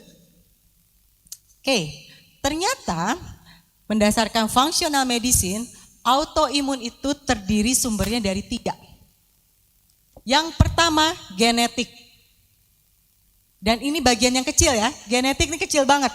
Jadi jangan patah semangat kalau ternyata kita ada turunan autoimun, ini tuh bagian terkecil. Jadi belum tentu kita kena autoimun juga belum tentu. Nah, tapi bagian terbesar itu adalah yang disebut dengan leaky gut dan lingkungan. Lingkungan itu seperti apa? Ya itu tadi, paparan terkena racun dari misalnya polusi, lalu juga yang terkena makanan, segala macam. Nah, itu yang menyebabkan tubuh kita kadang-kala tidak bisa detox. Inang tahu ya, organ yang mendetoks tubuh kita itu apa ya? Ada yang tahu nggak? Apa? Bukan. Hati, betul sekali. Hati itu adalah organ yang membuang racun-racun dalam tubuh kita. Gimana caranya kita bisa tahu hati kita bagus atau enggak? Kalau udah muncul di hasil lab untuk hati itu namanya SGOT, SGPT. Kalau sudah terlanjur jelek SGOT, SGPT-nya, itu udah langkah terakhir. Sebetulnya langkah awal itu ginjal itu sebelum sampai SGOT, SGPT jelek itu dia jeleknya pelan-pelan. Pelan-pelan. Bisa lihatnya dari mana? Kita ngaca pagi-pagi. Bangun tidur, muka masih bangun tidur. Berarti udah, kita kalau sebelum tidur pasti lepas make up ya. Dicuci semuanya. Bangun tidur kita ngaca. Pada saat kita ngaca, kita lihat ada flek nggak muka kita. Begitu kita ada flek, itu artinya liver kita bermasalah. Liver bermasalah. Coba diingat-ingat, waktu kita SMA, kita kemana-mana tanpa bedak. Makin tua, makin dewasa, kayaknya kalau belum pakai bedak rasanya nggak nyaman. Ini saya nggak pakai bedak loh. Nah, tadi saya tanya mau cuci muka nggak biar kelihatan nggak? Saya nggak pakai bedak. Kok bisa? Kok berani? Kok ini? Ya itu. Sama seperti kita waktu SMA kan kita berani ya. Kemana-mana tanpa bedak, tanpa harus khawatir. Nah itu sebetulnya karena liver kita masih bagus. Dengan berjalannya waktu liver kita tuh nimbun banyak racun. Gimana caranya? Itu nanti ada yang kita lakukan supaya treatment perbaikan si liver. Tapi sebelum itu nggak bisa liver langsung. Kita harus memperbaiki dulu yang satu ini yang namanya leaky gut. Leaky gut kalau diharfiahin itu adalah kebocoran gut. Nah ini saya juga ingat waktu itu saya ada salah satu user saya mendengarkan edukasi saya, dibawa ke dokter. Dok, saya mau perbaiki leaky gut. Diketawain. Nah itu perbedaannya. Di konvensional tidak mengenal istilah leaky gut. Di fungsional ini adalah salah satu sumber penyakit macam-macam. Nanti kita belajar. Leaky gut itu sumber penyakit macam-macam. Nah ini leaky gut. Kita lanjut. Apa sih leaky gut? Leaky gut itu adalah suatu saluran. Dari mana? Dari sini. Kerongkongan, jadi bukan cuma pencernaan. Dari kerongkongan sini sampai lubang pembuangan. Sepanjang itu. Jadi ya ada usus, ada segala macam. Dari sini sampai ke lubang pembuangan. Nah itu bentuknya tuh seperti gunung-gunung. Seperti buku-buku jari. Seperti buku jari begini. Sayangnya renggang. Nih, harusnya seperti ini. Nyatu semua. Ya. Kalau ada leaky gut, dia renggang. Nah, itu ada di badan kita. Akibatnya apa? Makanan kalau masuk ke tubuh kita, harusnya kalau gutnya bagus, dia akan dicerna oleh tubuh kita baru dibawa melalui pembuluh darah. Tapi ini gara-gara tidak bagus, akibatnya bocor. Makanan belum sampai ke perut udah bocor dulu, sini bocor, sana bocor. Nah, kebocoran-kebocoran inilah yang disebabkan oleh leaky gut yang menyebabkan autoimun. Tapi jangan khawatir, nanti berikutnya saya akan bahas gimana caranya supaya bocornya ini dibenerin. Jadi salah satu cirinya adalah kita memperbaiki si leaky gut ini. Nah, kalau ada pertanyaan silakan ya, kita langsung interaktif aja. Kalau ada yang tiba-tiba ingin tanya, silakan. Karena kadangkala saya sendiri akui, saya juga suka pada saat acara selesai lupa semua mau nanya apa. Jadi lebih baik kalau sekarang ada pertanyaan apa, angkat tangan aja, nanti ada tim saya yang mengantarkan untuk menjawab, bertanya. Ya, kita lanjut.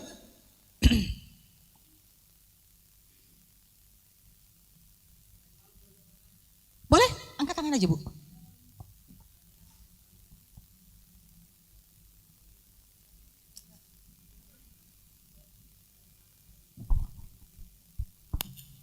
Oh iya, ya. Kenapa panas nggak kuat? Terima kasih. Yang saya tahu itu masih udah termasuk lumayan lama menderita autoimun, ya.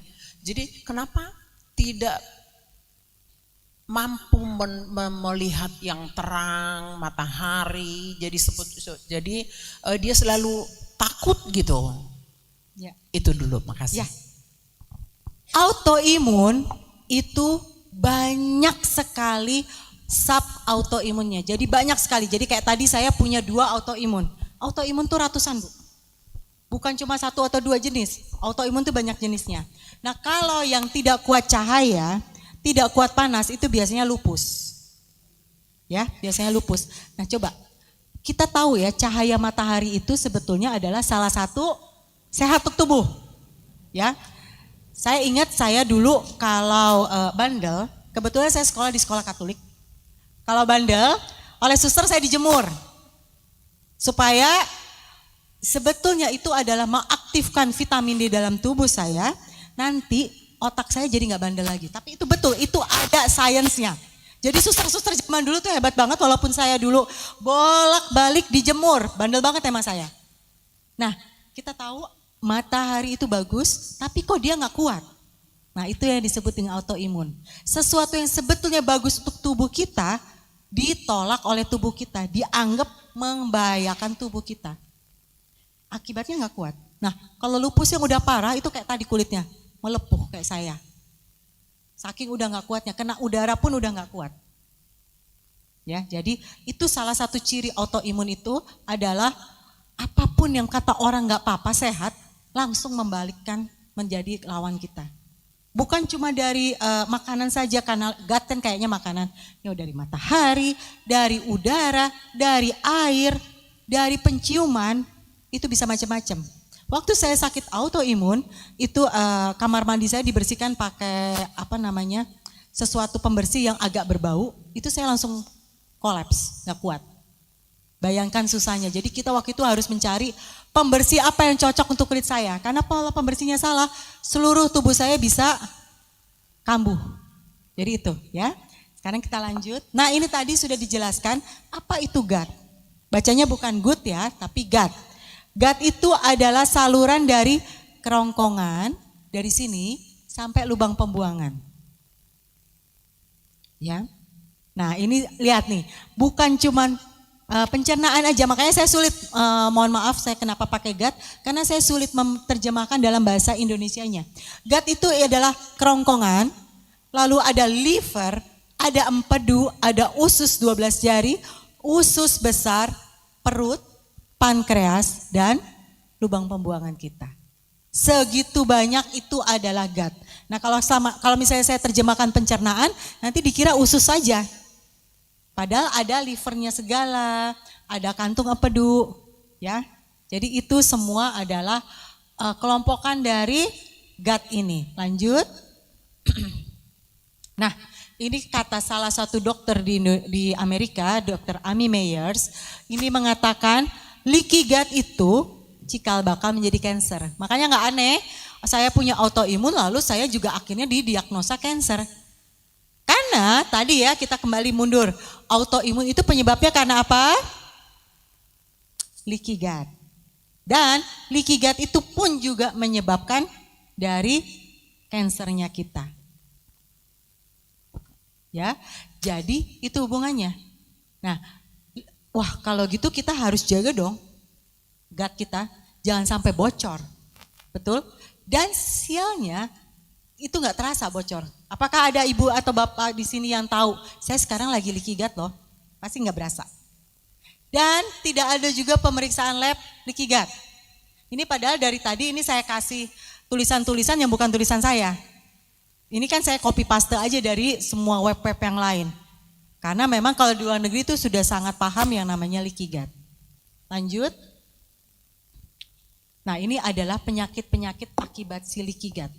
Bukan kanker saja, bukan autoimun saja, tapi juga sinus dan masalah di mulut. Itu adalah leaky gut. Lalu yang berikutnya lagi adalah adrenal fatigue. Apa sih ciri adrenal fatigue? Ciri adrenal fatigue itu kalau sore-sore rasanya lebih cepat capek. Atau bangun tidur kok capek.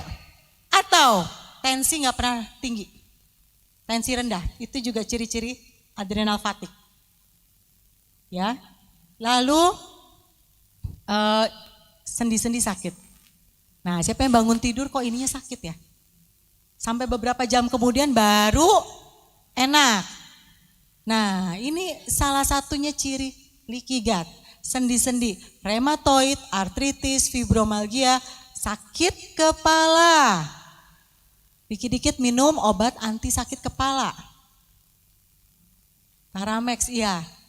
Nah, coba kita sama-sama belajar lagi. Lanjutnya, depresi, anxiety, ADHD. Ini yang menyerang kepada otak. Makanya banyak sekarang anak-anak yang lahir dalam kondisi ADHD. Dapat dari mana? Dari ibunya. Ibu yang leaky gut karena dia tidak merasa leaky gut pada saat dia hamil, mengandung, itu menyebabkan anak yang lahir ADHD. Nah sekarang juga ciri-cirinya lagi depresi. Depresi itu seperti apa? Seperti misalnya, kok kita rasanya nggak semangat ya? Rasanya kok hari ini pengennya tidur-tiduran aja deh, udah deh. Tidur juga serba salah. Udah diikutin tidur rasanya kok nggak ada yang benar. Itu depresi kita. Anxiety. Nah, anxiety ini sayangnya biasanya yang tahu orang terdekat kita. Jarang orang anxiety tahu. Cirinya apa? Ini nggak apa-apa loh. Inang kalau punya teman yang anxiety lebih baik kasih tahu, kasihan. Biar dia bisa memperbaiki. Cirinya apa sih anxiety? Panik. Siapa yang gampang panik? Siapa yang gampang cemas? Inang, besok kita ada kebaktian ya jam 10. Nah langsung, jam 10, aduh gimana? Nah loh, itu anxiety. Atau baru aja dengerin omongan saya ini, terus langsung tiba-tiba teringat, waduh, jangan-jangan saya ada nih leaky gut. Waduh, jangan-jangan sakit kepala tadi pagi itu cancer. Ya, ketawa, tapi betul itu terjadi. Aduh, jangan-jangan muka saya penuh dengan flek, wah liver saya udah sirosis nih. Nah itu adalah ciri-ciri kecemasan berlebih. Ada yang bisa menekan, tapi ada yang gak bisa menekan. Kalau yang bisa menekan sebenarnya lebih bahaya loh, jangan bangga yang bisa menekan. Kenapa? Itu yang namanya denial, penipuan pada diri sendiri. Kita berusaha tekan, tidak berusaha mencari solusinya, akibatnya apa? Itu ledakannya, ledakan penyakit-penyakit. Jadi jujur sama diri sendiri, sadari apa yang ada pada diri kita sendiri, perbaikin. Ya, lanjut. Nah, kulit, nih lagi-lagi tadi saya cerita, jerawat, udah tua kok masih jerawatan? Nggak sembuh-sembuh, apalagi wajar deh kali mau mens, nggak, harusnya nggak ceritanya nggak begitu. Jerawat, eksim. Eksim itu kayak apa? gatel nggak sembuh-sembuh. Mulai dari, aduh saya kalau kena sabun nggak bisa cuci piring, ada yang angkat tangan langsung ya. Nah iya, itu eksim, itu leaky gut. Atau kaki saya tuh banyak banget ini gatelnya, susah banget nyembuhinnya. Udah sembuh, luka lagi, sembuh, luka lagi. Lalu yang berikutnya lagi, Rosaria itu mukanya kemerahan. Ya, mukanya merah. Jadi nggak ada panas, nggak ada hujan, tiba-tiba merah. Lalu yang berikutnya lagi adalah psoriasis. Nah, ini kadangkala kita kurang paham dengan yang namanya psoriasis. Psoriasis itu ciri-cirinya kayak ketombe. Ketombe nggak sembuh-sembuh di kulit kepala, lalu akhirnya menyebar ke sendi-sendi kita. Sendi-sendi kita juga kayak tebal. Itu namanya psoriasis. Itu juga ciri-ciri leaky gut. Dan psoriasis itu adalah autoimun juga. Karena dia bergerak terus-terusan, kulit itu produksinya kecepatan. Ya. Nah. Lalu tiroid kayak saya. Hipotiroid, hipertiroid semua adalah ciri-ciri leaky gut. Nah, tiroid. Nah, ciri-ciri tiroid itu kan kita kalau mau periksa di lab ada pemeriksaan tiroid itu ada. Tapi 1,5 juta. Kadang-kala sayang ya, belum tentu juga ketahuan penyakit tiroidnya. Ada loh cara gampangnya. Tes lab juga. Lalu kita periksa yang namanya trigliserid, itu murah banget. Trigliserid itu nilainya mungkin sekitar 100 ribuan. Atau di bawah 100 ribu, murah sekali. Trigliserid cek aja. Trigliseridnya di bawah 70, itu udah tanda-tanda tiroid kita bermasalah. Ya, gampang ya? Tinggal kita lihat trigliserid kita tidak boleh di bawah 70. Oke lah, kalau antara 70-60 kita masih agak kasih fur. Tapi kalau udah pasti di bawah 60 rendah banget, segera perbaikin. Itu kalau kita diamkan, ke depannya tiroid kita bermasalah. Udah lebih sulit lagi. Ingat ya, kita pencegahan lebih gampang kan ya, daripada sakit. Ya, kita lanjut lagi, berikutnya adalah masalah di usus. Siapa yang sering konstipasi? Terus bilangnya, saya banyakin aja deh makan sayur. Konstipasi, susah buang air, ya susah buang air. Ayo, terus padahal saya udah minum itu tuh yang namanya cairan-cairan yang katanya mengandung serat. Tapi kok tetap? Sebenarnya, cuka apel lagi. Wah, nanti kita bahas semua ya, satu-satu kita bahas ya. Nah, kita bahas dulu sebenarnya konstipasi itu kurang serat atau kurang apa ya? Ayo. Bagi orang autoimun, bagi orang nanti kita belajar berikutnya, itu sebenarnya kayak saya memilih pola makan apa? Ada yang tahu nggak? Pola makan saya apa? Pasti ibu-ibu, inang pada bilang, sini kayak makannya sayur buah deh kulitnya bagus. Ya, saya pemakan karnivor doang. Bukan cuma protein, saya karnivor. Apa itu karnivor? Daging doang, dah. Daging. Saya nggak pernah makan sayur, nggak pernah makan buah. Kalau yang mengikuti seminar di rumah saya, itu biasanya saya sediakan makan siang. Tidak ada sayur, tidak ada buah, daging aja. Dan itu sudah saya, apa saja, itu sudah saya lakukan sejak saya punya cancer. Saya sembuhnya gara-gara itu. Sejak saya punya autoimun. Nah, betul sekali Inang, nyambungnya ke situ. Inang ini masih fokus, bagus nih. Yang lain udah bingung, udah dengerin yang karnivor, lupa pertanyaan awalnya. Sini kan makannya daging melulu. Itu gak pernah ke belakang. Itu kayak apa rasa konstipasinya, sembelitnya? Gak kena serat loh. Menurut Inang saya pernah ke belakang gak? Oh ya pasti ke belakang. Nah, bukan minum. Apa ya? Saya cerita lagi, contoh lagi. Yang brain fog, yang bingung silakan angkat tangan. Mungkin saya bisa ulang loh ya. Kita pelan-pelan. Sama kok. Saya juga waktu belajar, saya bukan latar belakang medis, berat banget rasanya. Jadi kalau saya kecepatan, angkat tangan kita ulang sedikit. Jangan banyak-banyak, jangan dari awal ngulangnya. Nanti saya nggak pulang-pulang, kasihan saya ya. Nah, jadi kita sedikit mundur lagi. Waktu, siapa yang punya anak pernah menaruh ASI di botol? Pasti semua pernah. ASI simpen di botol. Oh iya Bu. Di freezer. Iya, betul Bu. Nah, tapi kita juga pernah taruh susu formula di botol. Ya, coba inget-inget. Susahan mana nyucinya? Susahan mana botolnya cucinya? Ini kalau ada yang salah jawab, ketahuan nggak pernah nyuci botol. Oh, ibu ini, Inang cantik ini langsung ASI. Inang sering nyuci dulu pasti ya? Pastinya, betul. Botol bekas ASI lebih susah dicucinya daripada bekas formula. Kenapa ya Ina? Lemaknya, iya benar. Ingat-ingat lagi, waktu anak masih kita kasih ASI, ada cerita sembelit nggak? Enggak ada.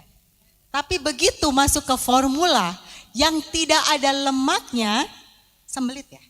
Padahal biasanya kalau udah mulai formula, udah kita kasih tambahan makan, benar? Kita kasih sayur, tetap sembelit. Jadi yang membuat kita bisa konstipasinya lancar itu lemak. Bagi saya yang makan karnivor, ya pastinya ketemu lemak dong. Ya kan? Nah, itu sebetulnya rahasianya. Ya, jadi konstipasi ini karena kadangkala memang selain kita salah makan juga ciri-ciri dari leaky gut. Yang berikutnya lagi adalah diare. Ya, tadi konstipasi, yang berikutnya diare. Habis makan diare, habis makan diare, habis makan diare. Itu juga. Ya, silakan. Ada pertanyaan? Maaf, mik.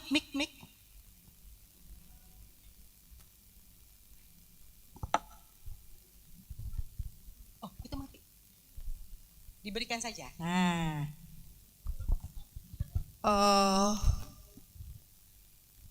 Aku baru,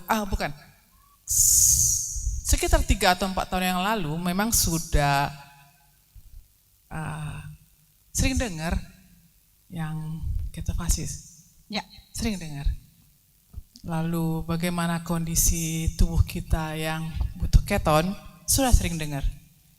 Cuma karena saya hipertensi dan post stroke, sempat mencoba dan saya memang mania daging. Saya sanggup bahkan anak-anak kalau kita lagi makan di luar, saya sanggup makan steak sendiri. Sampai anak-anak suka bilang, "Mama, kami masih sayang mama, mama masih pengen mama masih sehat." Saya sanggup ngabisin sendiri, bahkan kalau kita makan bukan 1 porsi lagi, bisa berapa pen saya makan sendiri. Cuma saya berani, seperti yang Mbak Niken sarankan, saya berani. Tapi suara-suara di sebelah juga membuat saya takut sendiri. Saya konstipasi. Karena aku memang dibilang daging mania. Jadi aku juga konstipasi dan pernah dokter akupunktur bilang selama perutmu belum beres, kamu tidak akan pernah bisa turun berat badan. Jangan mimpi. Jadi saya sekarang jangankan ngejar 58, 62 aja susah. Aku jadi tertarik lagi untuk daging. Kira-kira aku sekarang kan konsumsi obat. Sudah lebih dari 15 tahun teratur. Berani saya bilang bahwa sekarang walaupun aku makan daging, memang treatmentnya adalah aku memang harus puasa sebelumnya dan puasa sesudahnya. Puasa juga sudah biasa. Tapi aku memang mendengar dengan suara sebelah, aku takut untuk pure makan daging. Kira-kira bagaimana treatment selanjutnya? Terima kasih. Siap, terima kasih. Satu-satu dulu ya Bu ya. Nah, lagi-lagi saya di sini tadi menggunakan istilah karnivor. Karena saya bukan diet keto. Ya Inang, saya bukan diet keto. Dan saya bukan pendukung ketofastosis. Karena ketofastosis itu ternyata, itu kan komunitas mungkin udah agak lama, 3-4 tahun kemudian banyak yang malnutrisi. Akibatnya banyak yang kena kanker dan autoimun. Malnutrisi itu leaky gut. Loh gimana sih? Nah, saya nanti akan jelaskan perbedaannya. Ketofastosis, perbedaannya keton, diet keton dengan karnivor. Keto itu masih mengizinkan makan sayur. Orang autoimun tidak boleh makan sayur. Kenapa? Ayo, kenapa nih Ken ini ngaco lagi?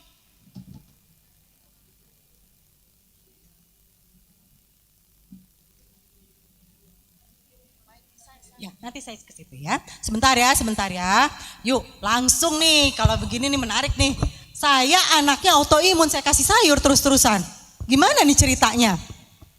Nah, kasih buah, enggak, saya kasih daging.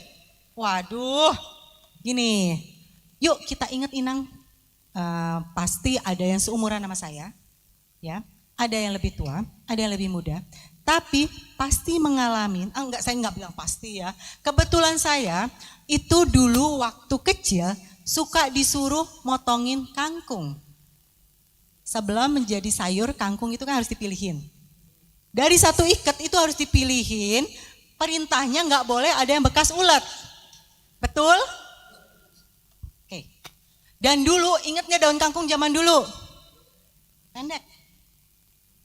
Sekarang panjang-panjang. Langsing panjang. Kalau dulu mau dipilih-pilih pun nggak perlu dipilih, nggak ada bekas ulet. Ya kan? Zaman dulu banyak sekali. Saya ingat dari satu ikat tuh mungkin cuma berapa lembar. Saya ingat waktu itu saya bawa ke mama saya sambil nangis, "Mama gimana? Ini semua bekas ulet." Apa yang terjadi pada sayur kita? Yang tadinya ulet mau makan, tiba-tiba ulet gak mau makan. Apa ayo? Salah. Nah lo, ini kan salah melulu. Coba inget-inget kalau kita beli kangkung hidroponik. Ada bekas uletnya enggak? Enggak ada juga. Padahal hidroponik itu menanam pakai air di pipa tanpa pestisida. 0. Atau organik yang katanya enggak pakai pestisida juga. 0. Nah kok bisa tanpa ulet? Halo. Hayo. Bibitnya diradiasi. Bibitnya dirubah, jadi mau cara tanam organik, mau cara tanam hidroponik, mau cara tanam normal, kalau bibitnya sudah dirubah, hasilnya juga begitu. Nah, bibit yang diradiasi itu tidak semua tubuh sanggup. Salah satunya tubuh-tubuh autoimun. Tidak sanggup. Ulet aja nggak mau makan, kok kita makan? Itu. Berikutnya lagi coba ingat-ingat wortel. Zaman dulu wortel kayak apa? Sekarang wortel kayak apa? Nah, jadi memang buah sama sayur menyehatkan. Zaman dulu waktu bibitnya belum diutak-utik. Nah, kita korban. Contoh lagi, makan beras. Inang suka dong kita nasi ya. Iya dong. Nah, dulu panen berapa lama? Setahun. Betul sekali. Setahun aja itu sudah Pak Harto desa ke desa. Sekarang berapa lama? Lebih kurang dari 3 bulan. Bangga banget, banyak banget petani 2 bulan udah panen. Bagus lagi. Ayo, dipercepat lagi dari sisi bibitnya. Mau rasa kurang enak atau apapun tapi kita makan kan? Kita nggak, kalau beli beras kita nggak nanya, ini berapa lama 1 tahun atau 2 bulan? Udah nggak ada masalahnya 1 tahun. petani yang mempertahankan panennya 1 tahun kalau nggak ditululin sama teman-temannya, ya kan? Nah, lagi sekarang kita masuk lagi ke buah. Coba bayangkan pepaya zaman dulu. Kalau kita buka baunya kayak sarang burung. Wih, bau banget. Lalu tai kambing malah. Lalu kulitnya tebal. Sekarang kulitnya tipis ya. Lalu dulu bijinya banyak, sekarang nah, apa yang terjadi? Siapa yang ngumpetin tuh biji? Lagi-lagi radiasi. Lah kita takut amat sama handphone.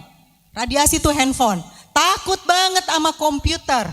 Takut banget sama TV, katanya radiasi. Padahal komputer, handphone, TV itu ada anti radiasi. Tanaman ada anti radiasi enggak? Nah ya itu. Jadi kalau kita hidup 20 tahun yang lalu betul banget sehat. Tapi hidup sekarang itu alasannya saya kenapa. Ya, tadi ya, yang soal keto sama ketofastosis. Tadi keto saya tidak pendukungnya. Lalu yang ketofastosis itu adalah itu cuma ada di Indonesia ya, ketofastosis, nggak ada di luar negeri. Itu bahasa Jawa. Itu dibuat supaya kelihatannya bagus. Apa sih? Itu menggabungkan antara keto dengan puasa. Puasanya bagus, keto sebenarnya juga bagus, tapi kita lupa dengan root diri kita sendiri. Pada saat kita puasa, pada saat kita tidak makan, tadi saya udah kasih contoh. Teman-teman bule saya sanggup. Saya akhirnya memang sanggup juga, 1 bulan saya sama sekali nggak makan. Dan saya sempat mendokumentasikan pada saat saya nggak makan 13 hari, itu ada. Tidak makan sama sekali, tapi saya suplemen, itu yang buat kuat. Nah, ketofastosis tidak mengajarkan menggunakan suplemen. Akibatnya tubuh kita nggak punya nutrisi, ambruk. Kalau ada yang penasaran mengenai nutrisi, tapi udah penuh ya, besok banget, itu ada seminar mengenai nutrisi di hotel di Kemang. Dan tanggal 30 saya ulang lagi karena besok itu pesertanya 300 ya. Udah kepenuhan, lalu kita bagi 2, nanti tanggal 30 ada mengenai nutrisi lagi. Jadi kalau ada yang penasaran, nanti bisa colek tim saya untuk daftar untuk tanggal 30 di daerah Jakarta. Itu hari Sabtu ya. Sabtu. Ya, jadi mudah-mudahan tidak ada acara, bisa dengerin soal nutrisi khusus. Kita bahas soal nutrisi. Kenapa kita perlu suplemen jenis apa, itu dibahas pada saat itu. Sekarang kita masalahnya bahasnya autoimun. Jadi udah kebayang ya Bu ya, saya tidak bisa mengusulkan bagaimana caranya supaya Ibu kembali, karena dua-duanya salah. Ya, jadi yang sebenarnya adalah nanti kita harus tanya badan kita masing-masing. Ya, karena functional medicine itu sama-sama sakit autoimun, belum tentu pengobatannya sama. Karena kita kembali ke akarnya. Penyebabnya apa? Ya, oke. Sekarang tadi udah dan IBD. IBD ini salah satu autoimun pada usus. Ciri lain, tapi langsung jangan senang. Ada satu ciri juga yang orang leaky gut itu adalah kurus. Tapi bukan berarti gemuk itu tidak ada leaky gut ya. Ingat saya dulu segemuk apa. Tapi orang kurus sudah pasti leaky gut. Yang udah makan banyak, udah segala macam dilakukan, tapi kok nggak bisa gemuk-gemuk. Itu leaky gut karena makanannya tidak jadi nutrisi, kebocoran. Tapi gemuk juga leaky gut. Jangan terus nanti saya gemuk, saya nggak leaky gut. Jangan ya, jangan dibalik ya. Suka dibalik kadang-kala biar seneng gitu. Jangan ya. Nah kita lanjut. Oke, ini tadi masalah di otak. Jadi masalah di otak kita sekarang kadangkala pusat semua tindakan pada tubuh kita itu bekerja tanpa kita perintah, betul? Kita nggak pernah perintah jantung kita untuk berdegup. Kita nggak pernah perintah liver kita untuk melakukan detox. Tapi siapa yang melakukan perintah itu? Otak. Jadi otak itu harus selalu dijaga. Nah, ada hubungan namanya gut-brain axis. Hubungan antara otak, gut, ini hubungan axis itu. Jadi otak dengan gut itu ada hubungan timbal balik secara langsung. Kalau otaknya sehat gara-gara pencernaan sehat. Kalau gutnya sehat itu gara-gara otaknya. Jadi kita sehatkan langsung sekaligus dua. Kuncinya lagi-lagi benerin itu leaky gut. Nah ini selalu ada kadangkala kenapa makanya stroke. Kenapa masalahnya kita mulai Alzheimer. Kenapa demensia? Demensia apa? Aduh kunci tadi taruh mana? Kunci taruh mana? Di mana kunci? Lupa. Atau mau ngomong kacamata. Atau mau ngomong. Udah ngomong awalnya, tiba-tiba ada interrupt, lupa mau ngomong apa. Itu ciri-ciri leaky gut. Ya kan? Kenapa makin tua dulu waktu muda kayaknya kita tuh ranking 1, ranking 2, benar? Kok kayaknya sekarang nggak bisa seperti itu lagi? Bukan kita makin tua, ada di dalam badan kita yang perlu perhatian khusus kita benerin. Ya, lalu kita lanjut. Ini penelitian terbaru stroke. Penelitian terbaru stroke itu adalah hubungan, ini kebetulan melatonin, tapi juga ada hubungan dari leaky gut. Ini di bawah ini, secara detail dikatakan kalau kita punya leaky gut, itu membawa bagian kepada si stroke. Nah, mungkin dari tadi ada yang pertanyaan, itu sini kan nggak takut stroke ya? Makan daging, kan katanya daging bikin stroke. Dagingnya tanpa karbohidrat. Yang bikin stroke itu karbohidratnya. Itu sini kan nggak takut ya, hipertensi. Beberapa seminar, ini kebetulan autoimun, saya selalu membahas mama saya. Mama saya udah jelas saya usianya udah lebih dari 51, pasti mama saya nggak mungkin usianya 60 ya kan? Usianya hampir 80. Nah, mama saya kemarin saya pulang ke Indonesia, tiba-tiba saya baru aja seminggu, mama saya bilang, temenin dong mama ke Kanada lagi, mama mau nengok cucu. 3 minggu kita ke Kanada, penerbangan Indonesia, Kanada 23 jam. Mama saya semangat gagah. Belum pakai kursi roda, kalau ada pernah lihat TikTok saya, masih nyetir, rambut belum dicat. Dan kalau kata Mbak Vivin, kalau kita ngintip handphone mama, nggak bisa lihat tulisannya apa. Belum digedein tulisannya, belum pakai kacamata. Makanannya sama kayak saya. Lalu yang berikutnya lagi adalah kemarin, ini baru pulang kita 2 minggu ya. Baru 2 minggu, saya jalan sama mama saya ke tembok Cina. Padahal kita terbang dari Indonesia 14 jam. Jadi 3 minggu di Kanada, pulang ke Indonesia cuma 1 minggu, berangkat lagi mama ikut. Karena saya bilang, mas saya ada dinas ke Cina. Mama saya langsung bilang ikut. Bayangin orang setua itu. Ikut dan karena kita nggak langsung ke Beijing, kita ke Xi'an dulu 14 jam penerbangan. Lalu pulang dari sana kita baru mampir ke Beijing. Naik tembok Cina yang menanjak itu, mama saya masih bisa. Makannya gimana? Sama. Nah, kok bisa mama saya enggak? Ada salah satu video itu diterangkan bahwa mama saya penggemar kambing. Tapi tanpa lontong, tapi tanpa nasi. Tapi setiap hari mama saya langkahnya 15.000 langkah. Nah, ya, jalan kaki itu bukan olahraga. Jalan kaki itu kewajiban. Makanya ibu-ibu dari tadi lihat gak sih saya wirawiri. Capek ya lihatnya? Biarin, yang penting saya sehat. Jadi inang semua duduk, biarin saya wirawiri, saya yang sehat. Padahal capek yang lihatnya udah pakai hak tinggi lagi. Awalnya capek, lama-lama udah biasa saya. Jadi semua itu kita lakukan bisa. Nah itu jadi kalau ada yang bilang, aduh nanti stroke kalau ngikutin Niken. Apalagi dia nggak pakai sayur, keto aja masih pakai sayur. Karena kita salah melihat mana yang musuh kita, mana yang sahabat kita. Ya kita lanjut. Nah ini adalah yang dibahas obat-obatan penyebab leaky gut. Antibiotik, NSAID, ibuprofen, paracetamol, tadi ada yang bahas Paramex, masuk ke sini obat KB.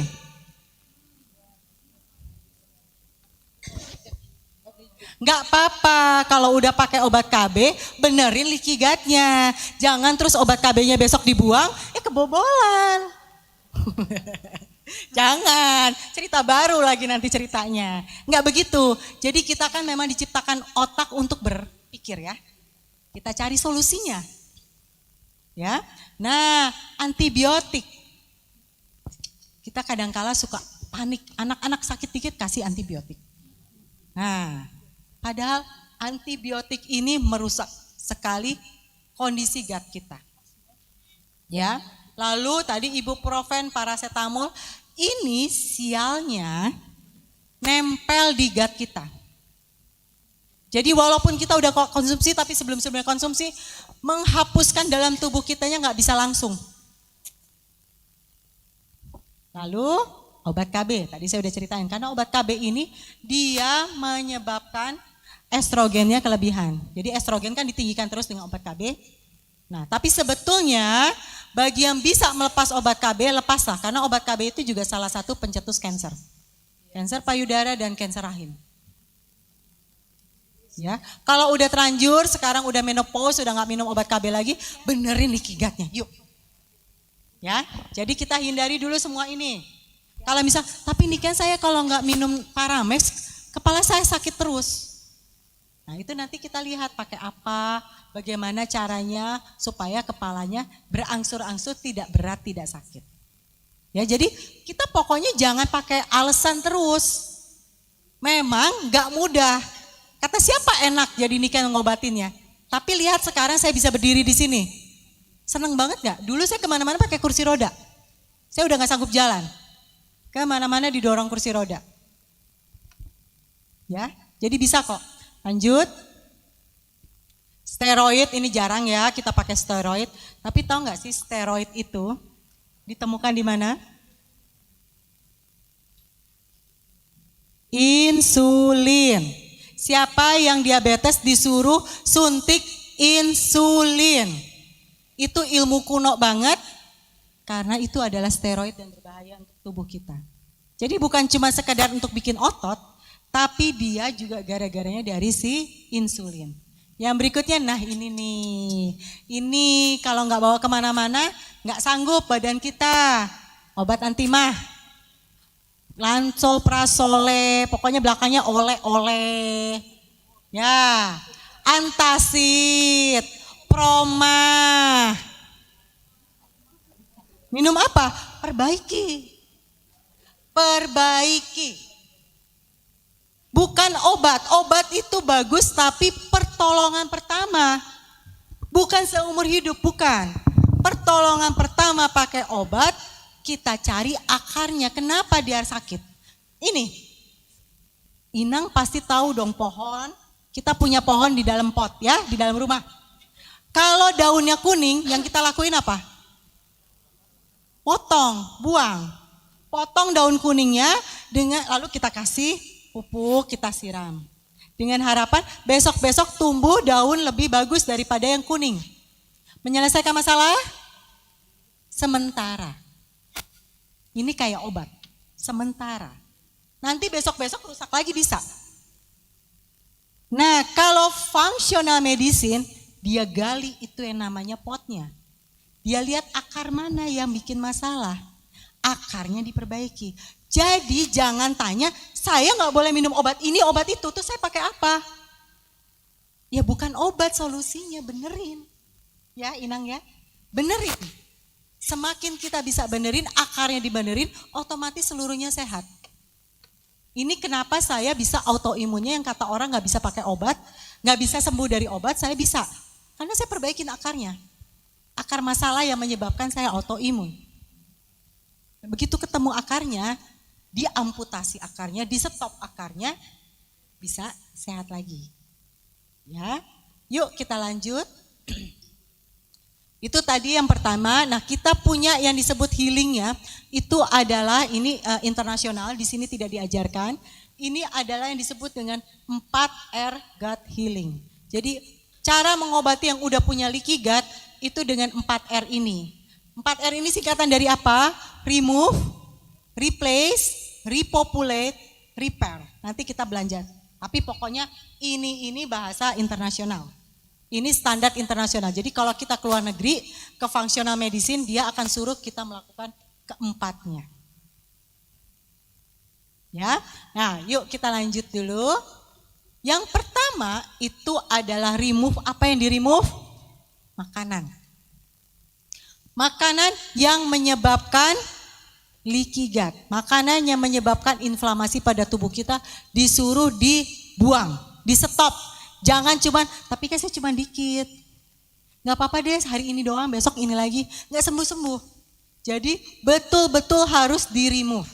Cara bisa tahu makanan yang boleh atau enggak itu ada satu tes namanya iGigi Food. Tapi iGigi Food sendiri enggak murah. Harganya sekitar 8 juta sampai 10 juta sekali tes. Sayang enggak? Sayang. Nah, untuk orang-orang yang tidak bisa tes iGigi Food ada solusi. Enak ya? Solusinya adalah udah stop aja semua makanan yang menyebabkan inflamasi pada tubuh kita. Semua yang menyebabkan inflamasi stop aja. Jangan rasanya saya nggak apa-apa. Inflamasi itu nggak kerasa sama tubuh. Jadi stop. Apakah itu? Lanjut. Oh, kegedean ini. Oke, ini ya, ini yang di stop. Gluten. Siapa yang masih suka roti? Kalau punya leaky gut nggak boleh. Stop, bukan cuma, tapi kan cuma satu potek nih kan boleh dong, enggak. Kalau yang punya leaky gut, kalau nggak ngerasa punya leaky gut nggak apa-apa, lanjutkan, silahkan. Ya, gluten, berikutnya grain. Apa sih itu grain? Grain itu tanaman yang kayak rumput, tapi ujungnya berbulir-bulir. Contohnya beras. Contohnya lagi jagung, gandum, grain. Nah, berikutnya gula. Kita sih udah tahu ya, gula tuh katanya bahaya. Tapi coba saya tanya dulu. Gula itu biasanya cuma kita bilangnya, tapi saya udah gak minum manis, benar? Padahal kita masih makan makanan yang mengandung gula.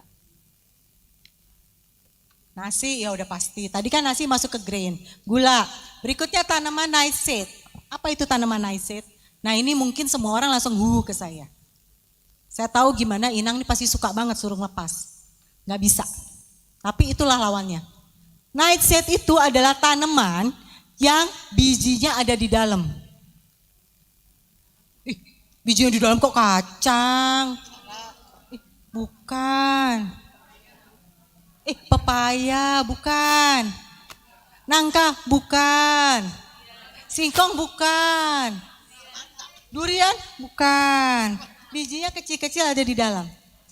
Cabe. Gak boleh makan pedas. Oh pantesan mah saya teh gak sembuh-sembuh. Nah langsung berat ya. Langsung berat. Padahal waktu kita kecil, kita nggak bisa makan cabai, benar? Kalau dikasih cabai udah langsung kepedesan bisa nangis. Kok makin dewasa, makin berumur, langsung masuk ke yang apa namanya level-levelan pedas itu makin tinggi levelnya makin bahagia.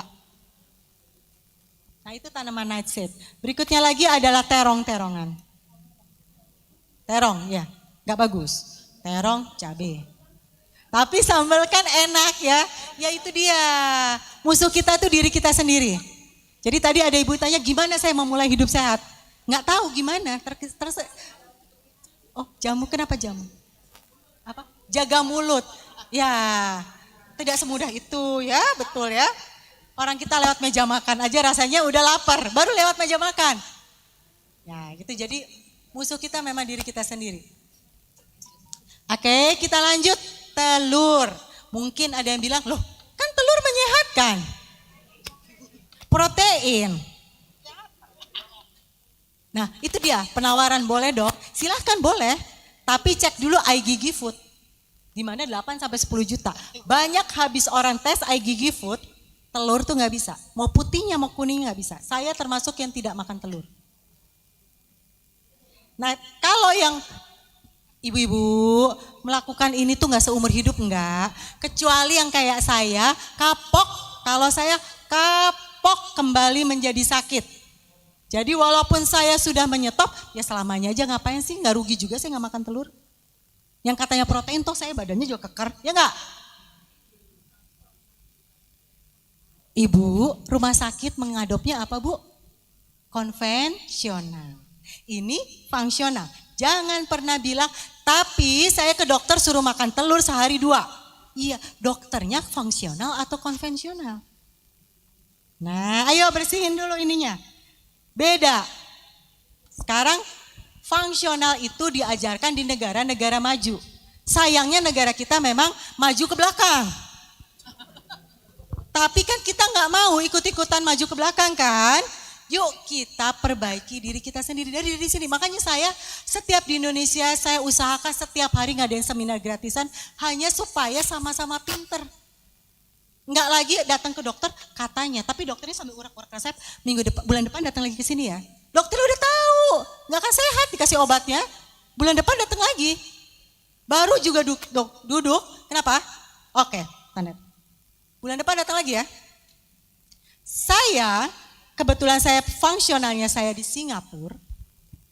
Dokter saya sama sekali nggak kasih obat.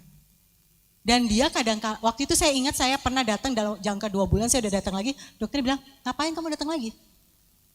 Gak mau dia lihat saya sering-sering. Kalau di sini kita disuruh bulan depan datang, datangnya baru 2 bulan lagi, dimarahin gak? Nah, coba. Gak mau dia lihat-lihat lagi, ngapain? Buang-buang waktu saya aja. Ya, jadi bedakan. Ya, bedakan. Saya kalau misalnya banyak user kami yang masuk ke rumah sakit terus ditawarinya ini, ya sudahlah, jangan dimakan. Pilih-pilih aja yang bisa dimakan apa. Yang sayang tubuh kita kan diri kita sendiri. Gak ada orang lain loh yang sayang.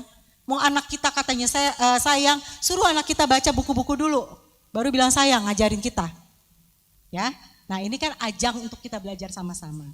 Lanjut, susu. Susu sapi untuk bener. Udah cukup kita pakai susu tuh ASI. Sebenarnya kenapa sih?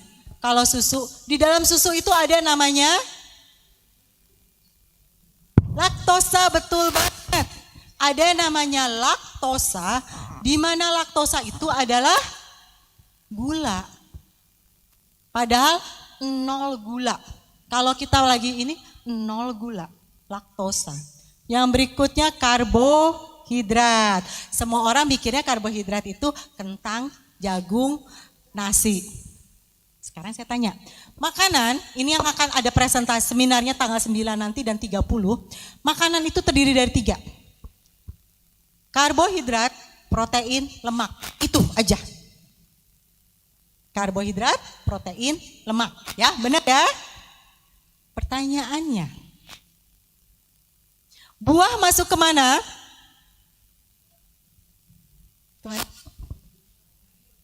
Nggak ada, pilihannya cuma 3. Karbohidrat, nggak ada serat. Karbohidrat, iya. Cantik sekali Inang di sini, menyimak.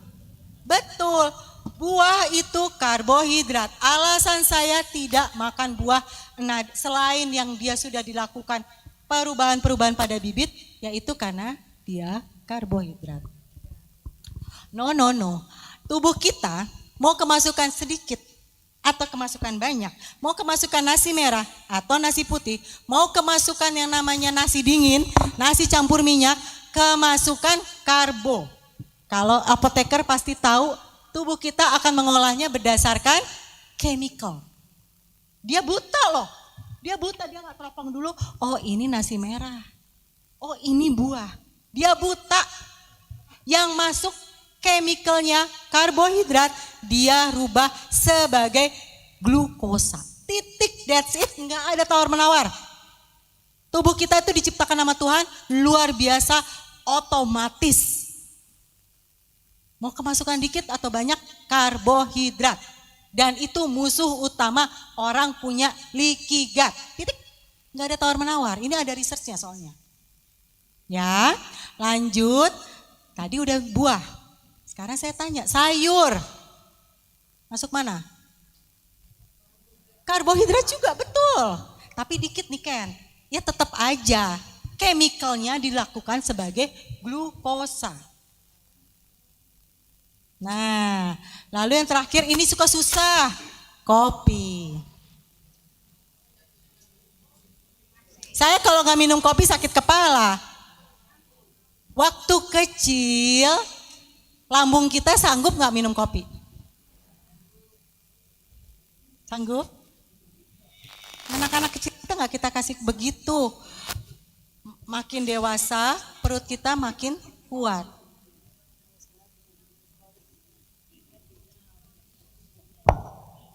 Nah, kenapa sekarang banyak orang bilang katanya kopi sehat?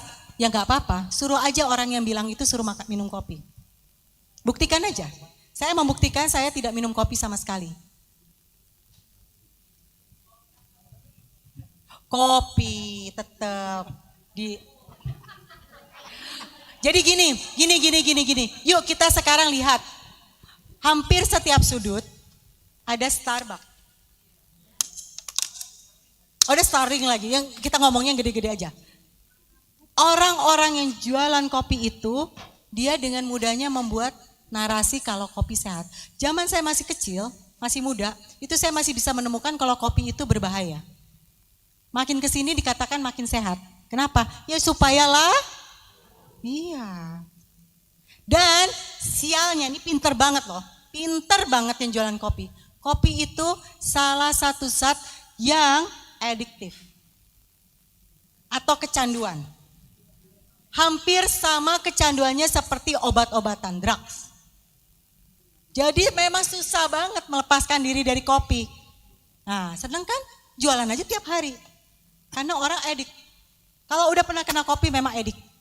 Caranya gimana melepaskan? Pelan-pelan, ada caranya. Nggak bisa langsung juga. Nah ya, lanjut. Lalu, tadi makanan tadi itu diganti pakai apa dong? Hah? Buah. Lo kok buah? Ayo.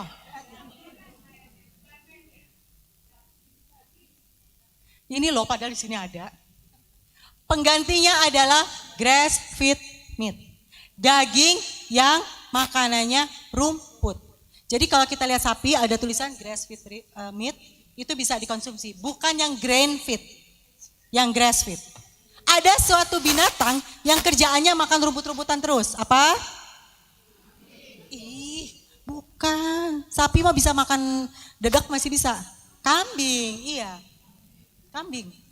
Makanya mungkin ada yang pernah mendengarkan kambing jauh lebih sehat dari sapi. Betul. Cuman kan kita ditakut-takuti. Nah, padahal ada researchnya. Kenapa? Bu, saya tiap hari makan kambing. Nggak ada darah tinggi. Yang menyebabkan darah tinggi cerita dulu ya. Kita ini di luar pembahasan, ini biasanya di seminar yang lain. Darah tinggi itu kenapa? Yuk. Niken, darah tinggi kambing Niken. Niken ngaco nih, darah tinggi itu disebabkan oleh sapi. Daging-daging yang darah tinggi, garam darah tinggi. Nah, sebenarnya darah tinggi dari mana? Pada saat kita makan karbohidrat, ya pada saat kita makan gula, apapun sumber gulanya, dirubah oleh tubuh kita menjadi glukosa. Ya, dirubah menjadi glukosa. Bukan energi. Saya nggak makan glukosa. Kok saya bisa berenergi? Dari tadi loh, wirawiri. Ayo. Jadi teori energi cuma dari glukosa is bullshit. Sekarang kita bahas dulu, kalau kita karbohidrat makan, itu akan dirubah oleh tubuh kita menjadi glukosa. Tapi Tuhan itu betul-betul luar biasa kasih sayangnya pada kita. Diciptakan karena glukosa di pembuluh darah itu sangat berbahaya. Diciptakan apa? Diciptakan yang namanya insulin untuk mendorong si glukosa masuk ke sel oleh pankreas. Tapi sel juga pinter, insulin gak boleh kebanyakan. Tahu gak sih berapa banyak karbohidrat yang boleh oleh tubuh kita? Terutama kalau orang yang bergerak kayak gini. Kalau yang duduk sih, sudahlah. Kalau yang jalan kayak gini, tuh sehari cuma boleh berapa banyak karbohidrat? 1 sendok teh saja. Itu mah kata dokter, suruh aja dokternya 3 sendok kalau nggak kita kena stroke. Ya iya makanya lebih baik gak usah. 1 sendok teh. Kalau kita mau lebih banyak lagi bergerak. Coba intip masing-masing, hari ini sudah melangkah berapa banyak? 15.000. Nah, 15.000 itu kalau kita terus menerus jalan, itu 3-4 jam tanpa henti. Jadi kalau yang masih mau cheating, 1 sendok makan, 2 sendok makan, 3 sendok makan karbo, boleh. Jalanlah 3-4 jam tanpa henti. Waduh, saya kan harus kerja. Nah itu dia, kita makhluk modern. Kita makhluk modern yang punya kegiatan lain selain suruh jalan. Benar kan? Nah coba dicari solusinya gimana. Oke, lanjut lagi. Pada saat kita kemasukan karbohidrat, pankreas disuruh sama Tuhan, itu lindungi tuh, makhluk ciptaan saya. Yang cantik itu tolong lindungi, jangan kebanyakan karbohidrat. Dia buat insulin. Oleh insulin, gula masukin ke sel. Tapi sel bilang, gak boleh kebanyakan. Gak boleh kebanyakan itu oleh dia, insulin ditolak. Insulin ditolak. Insulin cukup. Kamu tuh hanya tugasnya mendorong. Gak boleh banyak-banyak di tubuh saya. Nah kita kan karena keseringan makan dan segala macam, insulinnya wirawiri. Bingung, oleh sel ini ditolak, sel itu ditolak, dia wirawiri. Apakah yang insulin lakukan? Ini saya pernah buat video di TikTok mengatakan hipertensi bisa sembuh. Itu saya dicaci maki, betul. Dan bisa sembuh, tapi bukan makan daging sembarang. Oke, ini adalah pembuluh darah kita. Ya, wirawiri yang namanya insulin.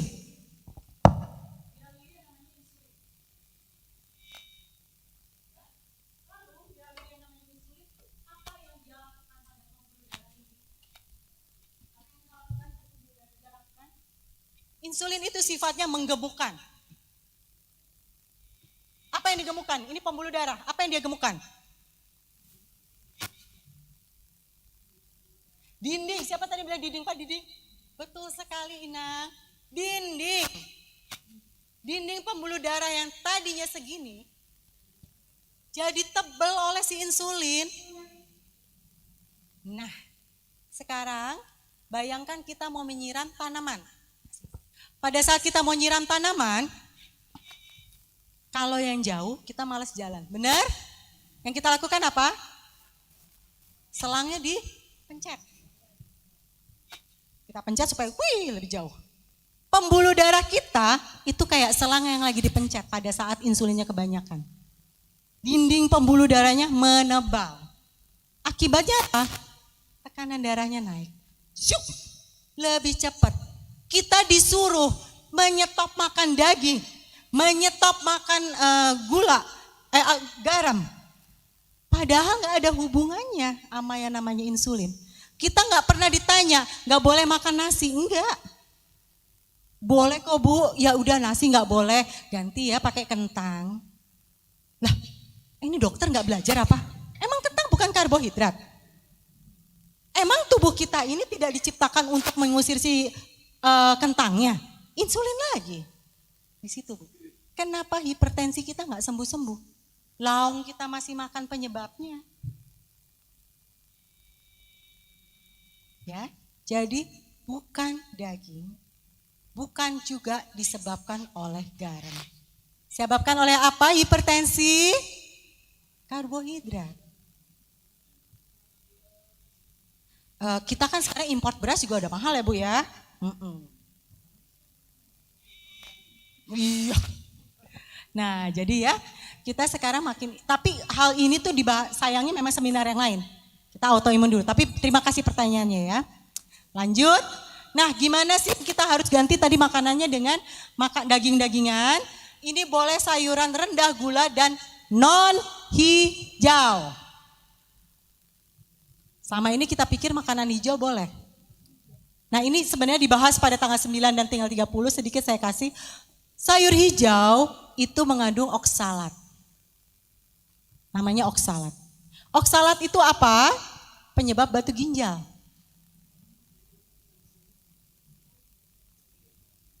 Nah, kalau tubuh kita ada leaky gut, oksalat itu harusnya bisa dibuang tapi nggak bisa dibuang. Lalu ini ada rendah gula. Saat ini sangat sulit di Indonesia menemukan sayuran rendah gula. Kalau kita ketemu wortel rasanya nggak enak, besok tukang sayur kita marahin, ya. Kemarin ngapain jual wortel kok ini nggak ada manis-manisnya? Itu dia. Nah, yang berikutnya lagi adalah kaldu. Ini kaldu boleh. Lalu ada satu yang namanya flaxseed. Flaxseed itu kayak biji-bijian. Kalau mau dimakan kita blender dulu baru kita makan. Itu flaxseed. Ya, flaxseed juga sangat bagus. Itu penggantinya. Lanjut. Lalu kita repopulate, itu artinya kita memperbaiki ulang seluruhnya yang udah rusak. Itu ini dengan suplemen. Ini adalah suplemen yang diwajibkan dikonsumsi untuk tahapan repopulate dan repair. Memperbaiki dan menyatukan kembali.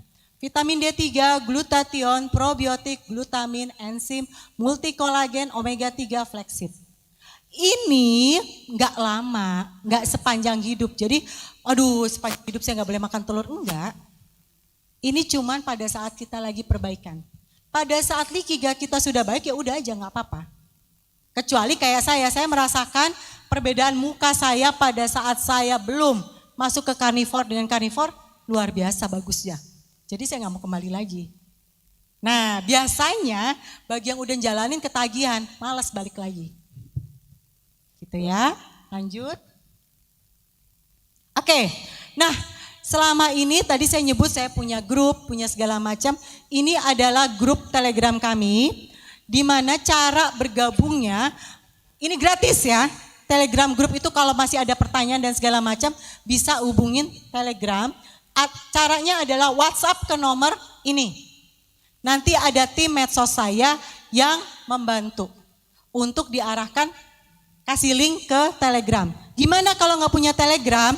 Nah, saya bisa melakukan seminar gratis, saya bisa ngebantu orang-orang akhirnya sembuh, itu berkat saya punya tim yang ngebantu saya. Tim yang ngebantu saya namanya Care. Ken nama saya, Care. Care ini tugasnya ngebantu. Nah, kayak tadi pas datang kok Niken banyak banget nih bawa teman-temannya. Itu adalah Care saya. Yuk silakan yuk Care ke depan sini sebentar. Ken, iya saya ada balinya.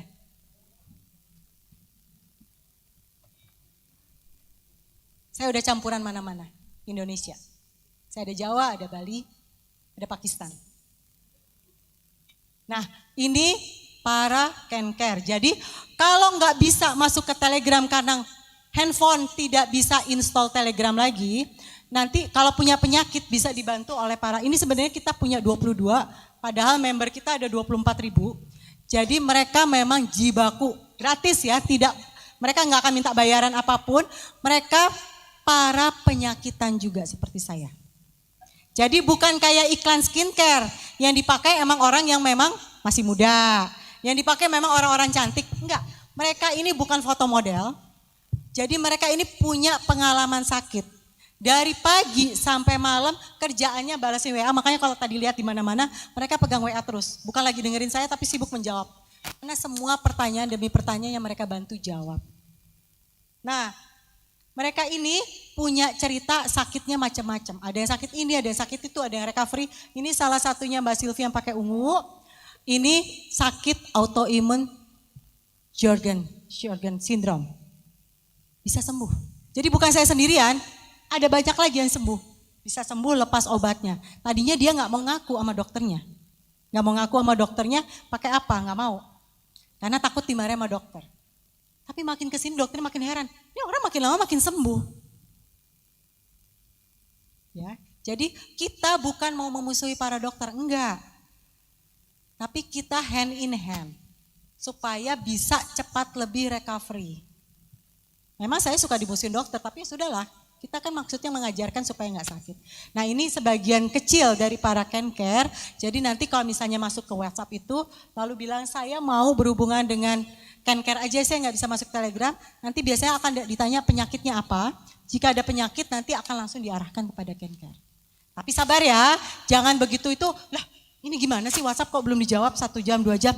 Mereka sehari itu bisa sampai berapa kira-kira? 50 WhatsApp sehari-hari jawabin orang. Minimum, bukan cuma jawab hai. Benar-benar periksa, ngelihat pola makan, ngelihat segala macam. Jadi sabar, ya. Tapi kita komitmen kok. Ini komitmen mereka tuh luar biasa sekali, sangat luar biasa. Tanpa imbalan apapun, mengorbankan waktu dan keluarga mereka mendukung untuk membantu supaya semua pada sehat. Yuk kita kasih tepuk tangan dulu nih kepada para Kencare. Ya, terima kasih. Ya. Jadi terima kasih, saya sudahi dulu presentasi saya hari ini. Saya nggak tahu ada sesi tanya jawab atau enggak, tapi kalau ada pertanyaan silakan nanti WhatsApp aja ke nomor tadi, nanti bisa dibantu atau masuk ke Telegram. Gitu. Oh ini ada yang ngacungin, boleh ya? Tanya jawab boleh? Silakan. Bentar maaf ya Bu, yang duluan. Habis ini ke Ibu. Ini nanti habis ini ke Ibu. Silakan habis ini. Ya, sebentar di belakang dulu ya, Bu. Yang belakang dulu, Bu. Yang belakang dulu. Ya, silakan, Bu. Ya, saya dengan Marisi.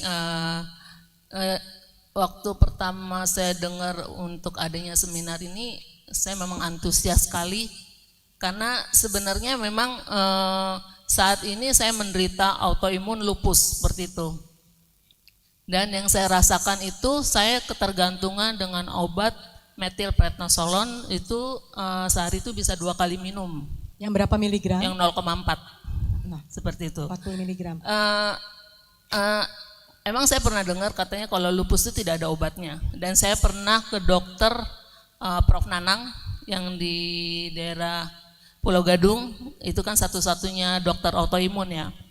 Pada saat itu saya memang pengobatannya sangat mahal, itu untuk konsulnya aja 500.000 dan waktu itu saya mendapatkan resep itu 3 juta. Nah terus Prof. Nanang bilang, kamu supaya nggak mahal kamu ke RSCM aja. Namun pada saat itu COVID lagi tinggi-tingginya, jadi sampai sekarang itu memang saya belum pernah ke RSCM. Dan waktu itu memang saya dikasih obat itu akhirnya saya teruskan dengan obat yang metil ini seperti itu. Yang saya rasakan kalau saya telat minum obat itu sendi-sendi saya semua sakit.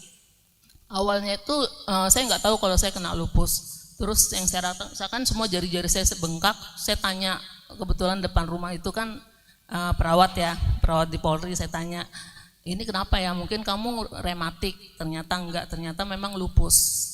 Prof. Nanang udah menyatakan dari hasil lab itu kamu lupus katanya 3, berapa itu seperti itu.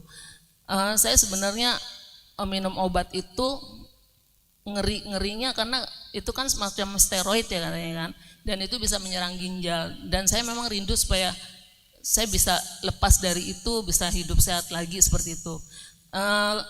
Saya itu bisa sejak menderita lupus tuh bisa tiba-tiba kayak capek sekali, nggak ada angin, nggak ada hujan, capek, terus seperti nggak ada tenaga sama sekali, dan kalau saya terlalu capek itu semua badan saya biru-biru seperti itu.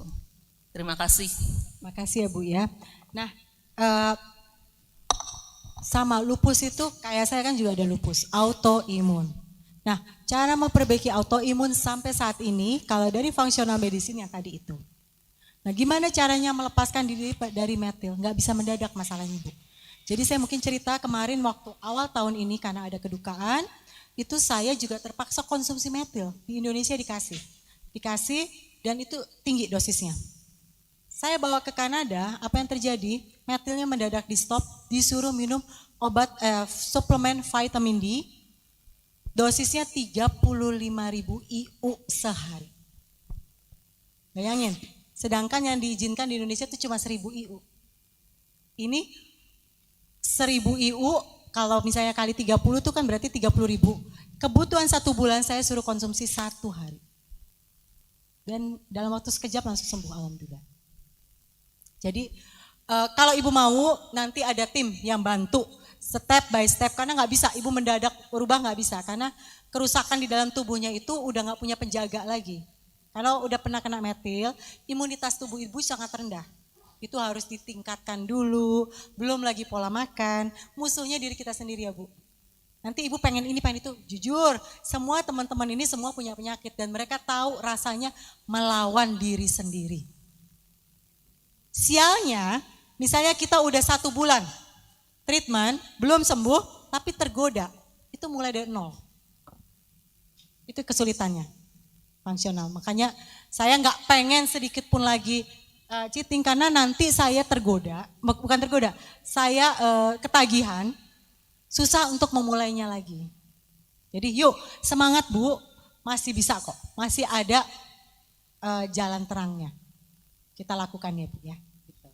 Kasih ya Bu, mudah-mudahan menjawab ya. Ya, silakan Inang. Bisa nyala? Saya bantu. Oh, bantu. Selamat sore. Sore. Saya Nyonya Pardede Boru Silatahi. Saya bercerita sedikit tadi, Ibu mengatakan makan buah dan makan sayur itu kurang baik. Jadi saya kira-kira 2 tahun yang lalu, sebenarnya saya selama ini ke belakang itu BAB itu bagus, tiap pagi itu bagus. Tapi 2 tahun yang lalu saya itu tiba-tiba BAB itu saya keras gitu loh. Sampai saya itu dia keluar, tapi saya sampai keringat dingin. Saya berobat ke dokter, dikasih laktulak, terus saya makan laktulak, terus suruh makan pepaya, suruh makan sayur, malah jadi kambuh embeyen, kan? Terus suatu waktu dokternya bilang, Bu, saya kirim Ibu ya ke Cipto. Dikirimlah saya ke Cipto ke bagian gastro. Di sana saya di kolonoskopi. Ternyata dikatakan saya itu radang usus. Terus saya dikasih makan obat sunkolon 2 kali 2 pagi 2 sore selama 6 bulan. 6 bulan kemudian saya di kolonoskopi lagi. Sesudah di kolonoskopi katanya ada perubahan. Jadi Ibu jangan khawatir, diturunkanlah dosis saya 2 kali 1. Sesudah 1 tahun saya makan itu, saya disuruh lagi kolonoskopi lagi. Terus sekarang 1 kali 1. Yang saya tanya sama dokter itu, sebenarnya saya sakit apa? Autoimun katanya. Saya sebenarnya belakangan ini sering mendengar autoimun tuh, saya bingung apa itu autoimun, saya bilang. Jadi saya bingung, sekarang saya makanya semangat. Saya sebenarnya suami saya sakit tapi saya tinggalkan. Saya kepengen tahu autoimun tuh. Tapi Ibu bilang tadi bahwa buah dengan sayur. Sementara saya sekarang konsumsi buah dengan sayur. Setiap sebelum makan saya harus makan buah. Itu udah sengaja itu ditaruh pembantu. Yaitu buah pepaya, buah naga, itu udah ditaruh, dipotong-potong sebelum saya makan itu. Sudah itu sayur. Saya berobat ke dokter Mbeyen, disuruh saya kenalan ponakan pasienku, tante, saya suruh makan sayur 1 mangkok bakso setiap hari. Itu saya laksanakan. Tapi untuk BAB tadi masih sering juga kambuh gitu. Tapi Ibu bilang tadi makan daging, terus saya kalau makan daging sapi itu nggak bisa BAB. Jadi yang saya sampai sekarang jarang makan daging sapi, saya hanya makan daging ayam dengan ikan. Dan saya lebih sering. Jadi yang saya tanya sekarang, apa yang saya laksanakan kok saya ini belum sembuh total gitu. Seharusnya tadi saya juga ke Cipto, karena di telepon saya harus bawa BAB saya untuk dilanjutkan sama Profesor Dokter apa itu, lupa saya namanya. Jadi saya masih terus bersangkut paut kepada ke Cipto, ke gastro. Jadi itu aja Bu, saya mau nanya kenapa saya makan sayur itu tadi itu saya jadi terbalik gitu loh. Ya, tadi saya udah jelaskan ya, kenapa sayur tidak sehat, terutama untuk orang-orang seperti saya. Kalau ibu nggak ada autoimun ya makan sayur aja nggak apa-apa, terserah. Kalau ibu nggak ada autoimun makan buah saja nggak apa-apa. Tapi yang menjadi concern saya, ibu udah bertahun-tahun nggak sembuh-sembuh, padahal udah segitu banyak makan sayur, udah segitu banyak makan buah, nggak sembuh-sembuh. Ada pengurangan, tapi kan tetap. Nah, tadi saya udah kasih analogi. Anak sembelit kalau tidak ketemu apa? Anak sembelit kalau tidak ketemu apa? Susu formula itu kalau dicuci botolnya nggak ada apanya? Lemak, Bu. Saya makan daging sapi pakai lemaknya. Ibu makan daging sapi lemaknya disingkirin. Ya sama saja, takut. Lemak, kuncinya lemak.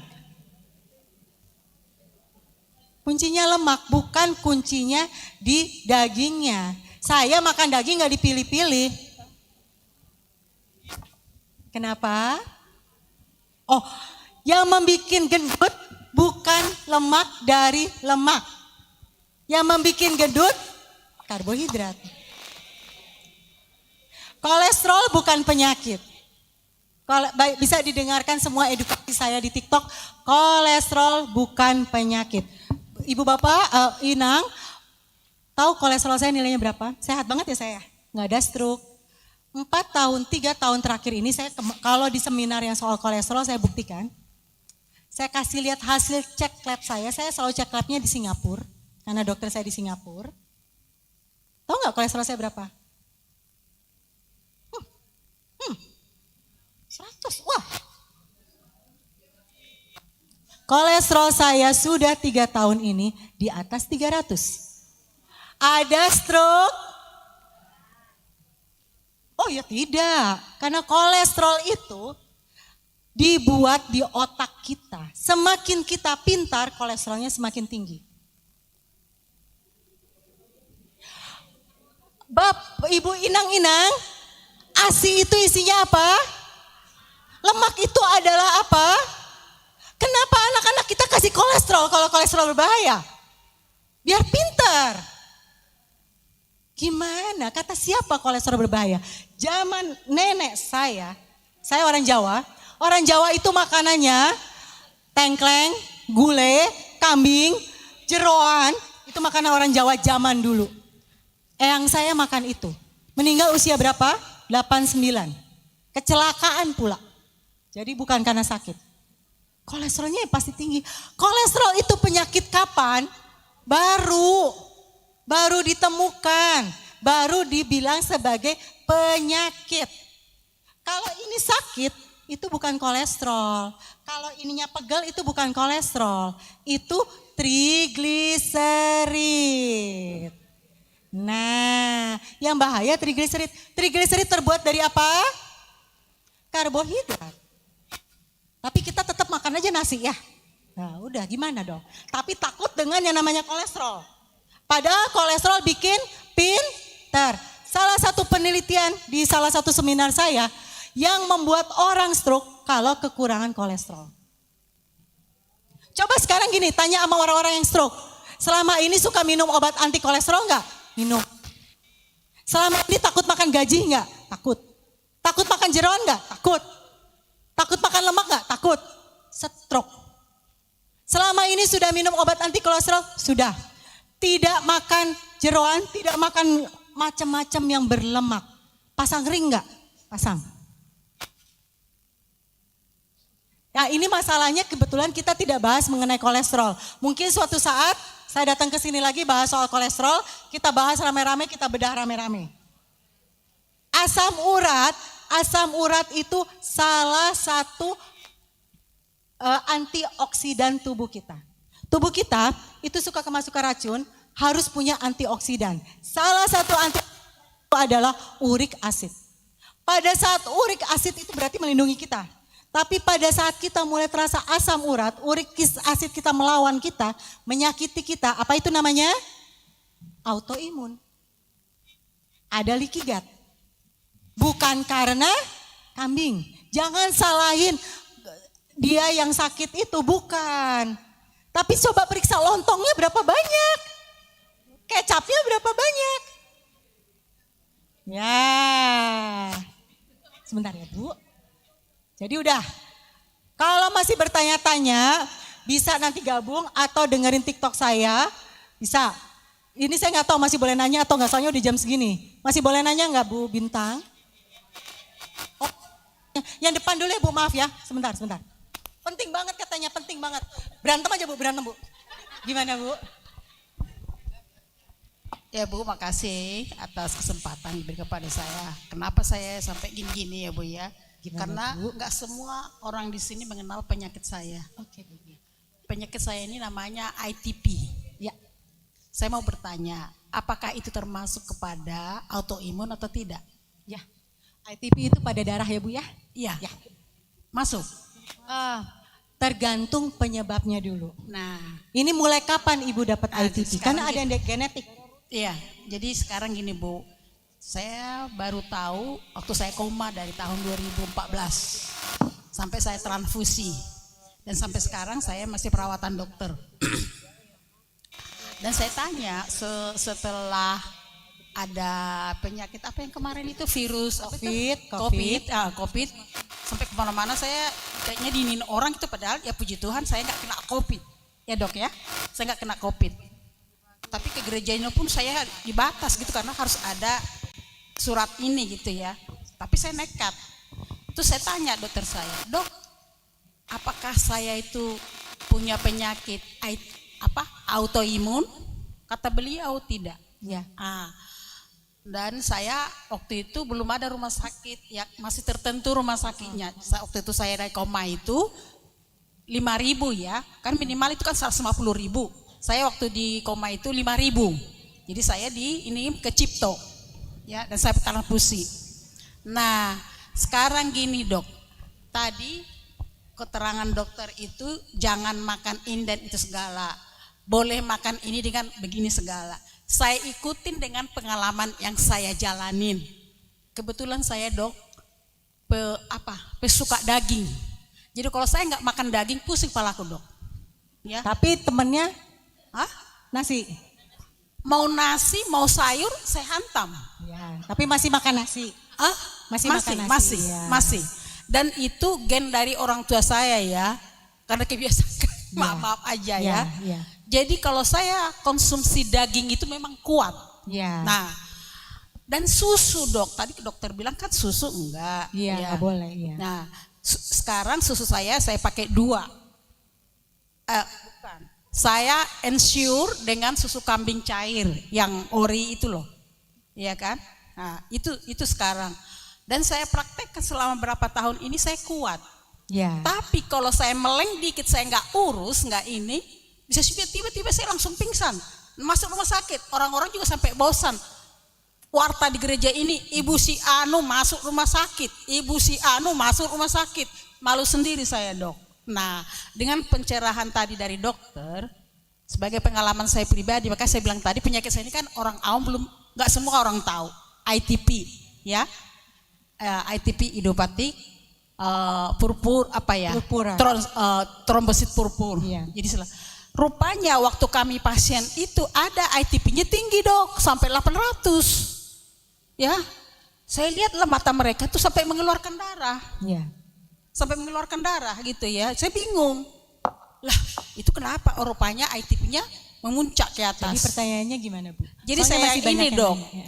Kira-kira apalah, karena waktu selama ini aku dikasih obat 1 pil itu 2 juta. Itu sampai di Cipto. Tapi saya nggak sanggup. Saya waktu itu masih ini karena pas koma ya. Nah sekarang ini enggak. Tapi dikasih saya Dok metilprednisolon. Ya. Nah, sementara itu berbahaya untuk tulang-tulang kan, pengeroposan tulang. Saya perhatikan, saya stop. Sampai sekarang saya stop. Jadi saya inin aja lah dengan susu, sayur, daging, nasi. Iya, nasi. Tapi puji syukur ya Dok ya, saya nggak kena asam urat dan kolesterol nggak ada. Tapi itulah saya hantam Dok makanan tadi. Jadi gimana Dok menurut dokter, menurut Ibu gitu gimana ya? Kalau menurut saya ITP itu masalahnya adalah biasanya genetik. Nah, karena orang tua biasanya zaman dulu belum ada pemeriksaan ITP, jadi nggak ketahuan. Nah, kalau mau perbaikin, biasanya saya periksa dulu ada existing penyakit apa. Tadi disebutkan saya nggak ada kolesterol, justru itu yang berbahaya. Jadi tidak punya pelindung tubuhnya. Kolesterol itu melindungi sel. Iya, justru kalau kolesterol rendah itu berbahaya untuk tubuh kita. Makanya kenapa ITP itu kan sel darah kita tidak bagus. Pembuat sel tubuh kita itu adalah kolesterol. Bisa menjadi kanker darah, bisa menjadikan. Ya, jadi saya nggak bisa kasih jawaban sekarang karena saya harus lihat dulu semua hasil labnya. Gitu ya. Jadi kalau mau nanti WhatsApp aja saya, nanti kita diskusi. Karena ITP kebanyakan genetik, nanti gimana caranya, genetik kita nggak bisa hilangin, tapi kita harus perbaiki gimana caranya supaya tidak makin meluas penyakitnya. Gitu ya. Ya, makasih ya Bu ya. Ya, ayo Inang yang sebelah sini tadi, siapa? Ya, silahkan. Mbak Niken? Ya. Dari seluruh pemaparan yang cukup panjang tadi, kami butuh konklusinya. Pasti di antara kita semua di sini banyak yang mau bertobat. Kira-kira kami mau tahu, tadi kan ceritanya karnivora. Oke, kami pengen tahu pengolahannya seperti apa. Apalagi kami kan orang Batak nih. Bagi saya saksang itu nggak sehat, walaupun namanya karnivora. Nah, jadi seperti apa treatmentnya terhadap karnivora itu? Apakah daging termasuk? Saya kira cuma itu hewan doang, bukan karnivora ya, ikan. Nah, bagaimana pengolahan daging-daging itu? Rendang, saksang, panggang? Tolong dikasih tahu. Terima kasih. Terima kasih. Jadi mau B2, B1 pokoknya daging ya. Nah, jadi yang saya ceritakan kebetulan saya ada autoimun. Ya, seperti tadi penjelasan saya, kalau nggak ada autoimun, mau makan sayur dan buah nggak ada masalah. Tapi kalau suatu saat menjadi autoimun, coba cek. Makan sayur dan buah nggak sebelumnya? Karena tumpukan-tumpukan sayur dan buah dalam tubuh kita akibatnya menyebabkan autoimun. Nah, itu yang kadang-kala kita nggak sadarin. Katanya sehat, kita terusin aja. Nah, sekarang gimana kalau saya sendiri personally mengolah daging-daging yang saya makan itu gimana?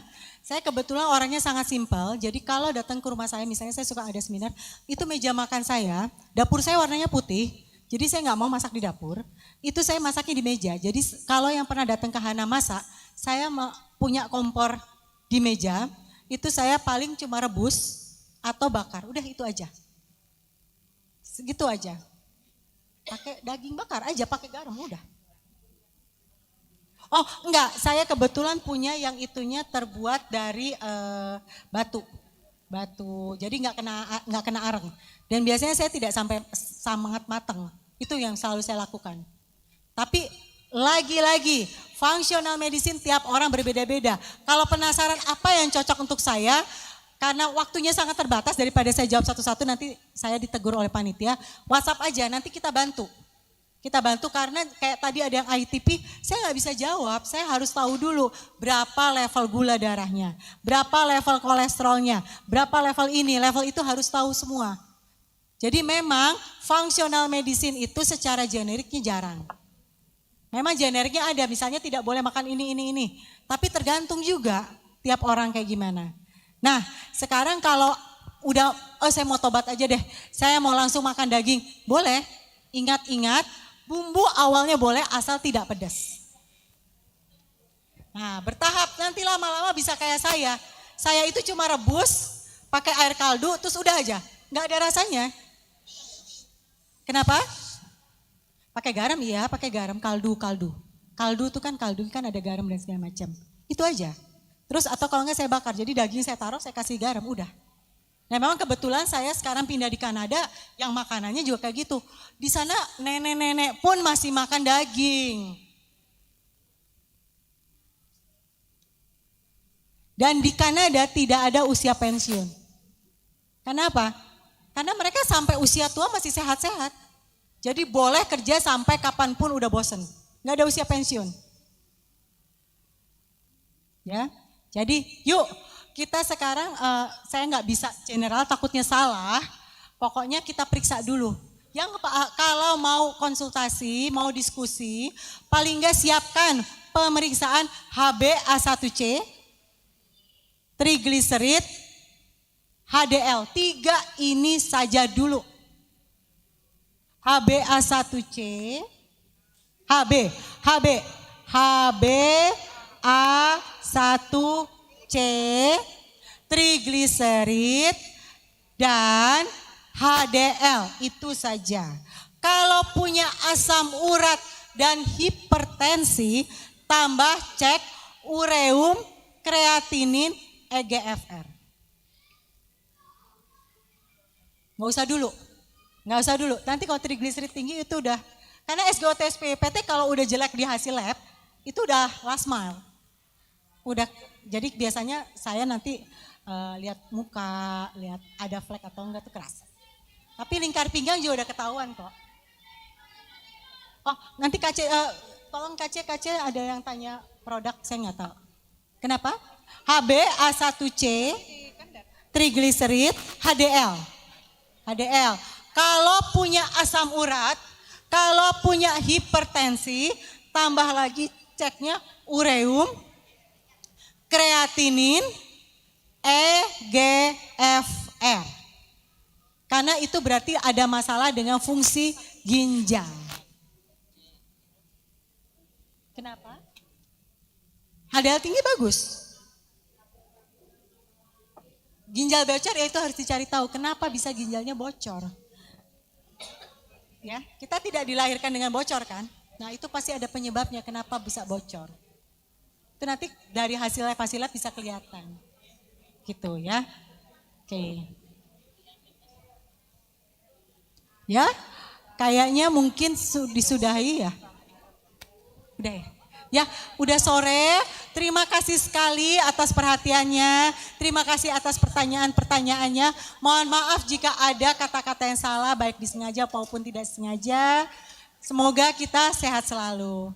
Terima kasih. Oh, ini dikasih produk, ini apa yang dikasih? Jadi pada saat saya sakit, saya tidak bisa menggunakan skincare dari dokter. Saya tidak bisa menggunakan skincare yang beli. Ini kok kosong? Oh. Bisa lihat yang mana coba? Ya. Ini adalah, ini Milia Serum. Tiap orang beda-beda atau sama ya? Oh. Itu adalah serum.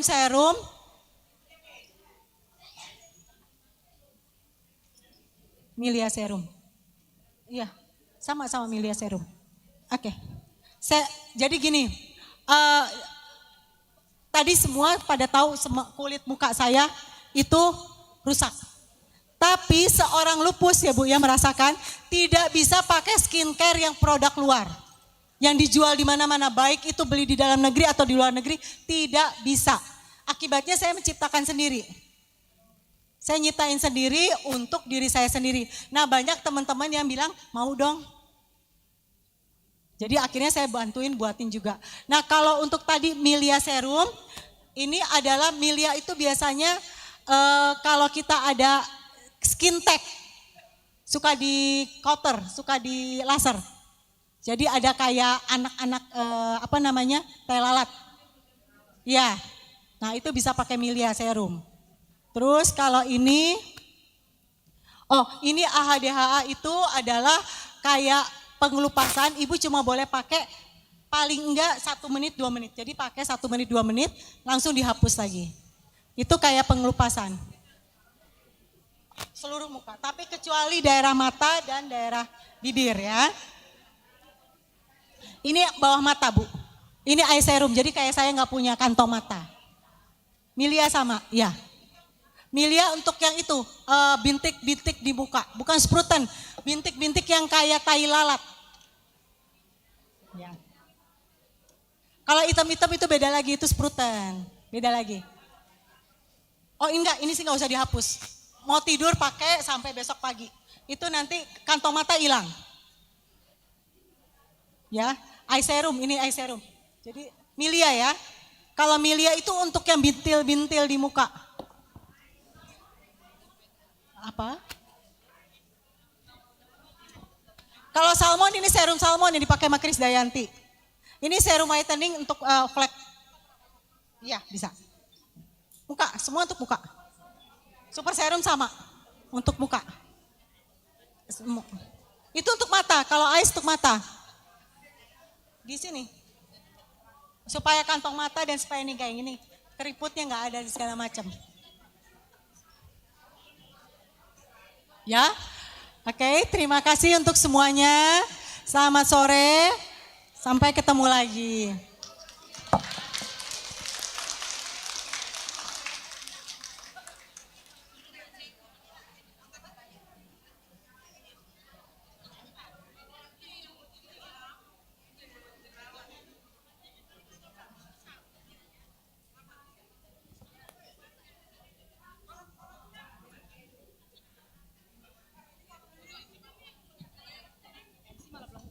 Cek. Ya, terima kasih, kita berikan aplaus kepada Ibu Niken. Sekali lagi kurang semangat, kita berikan aplaus yang meriah buat Ibu Niken. Terima kasih Ibu Niken, kita sudah benar-benar diberikan pencerahan, benar-benar sudah paham sekali dengan paparannya yang cukup benar-benar menarik. Bahkan kayaknya kurang menurut saya nih, masih kurang. Ya, untuk rasa terima kasih kami, karena ini adalah penyelenggaranya adalah SPH.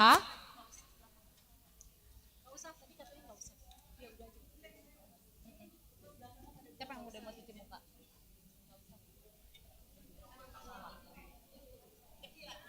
Jadi nggak perlu ya. Ya, sebagai rasa ucapan syukur kami dari para puan HKBP Keramat Jati, kami akan memberikan kenang-kenangan berupa ulos yang akan disampaikan kepada Ketua SPH kami. Kami undang kepada pengurus SPH, kepada Ibu Linawati Boru Lumban Gaol, kami persilahkan.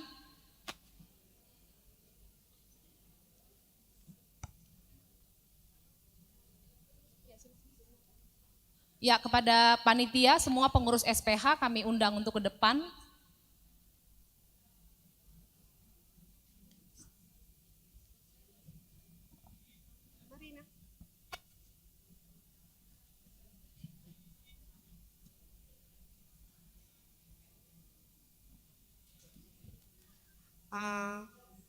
Salam, Horas.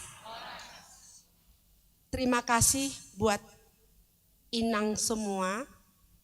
Sepertinya enak sekali ya seminar ini ya. Benar-benar enak.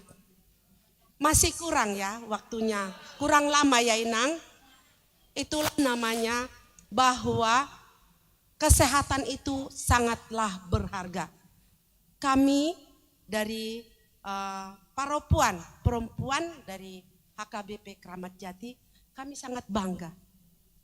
Apa yang sudah Ibu sampaikan kepada kami adalah ilmu yang sangat kami senangi. Dan memang kebetulan sekarang ini sangat banyak yang menderita penyakit autoimun. Itu bisa kita lihat kalau di Rumah Sakit Cipto banyak sekali. Jadi mungkin itu yang disampaikan oleh Ibu Niken itu adalah pelajaran yang sangat berharga bagi kita. Mari kita Inang tepuk tangan buat Ibu Niken. Buat Ibu Niken, kami sangat berterima kasih sekali buat Ibu Niken. Tetapi kami tidak bisa memberikan sesuatu apapun. Kami hanya bisa memberikan kenang-kenangan buat Ibu Niken. Ya Ibu ya, mari untuk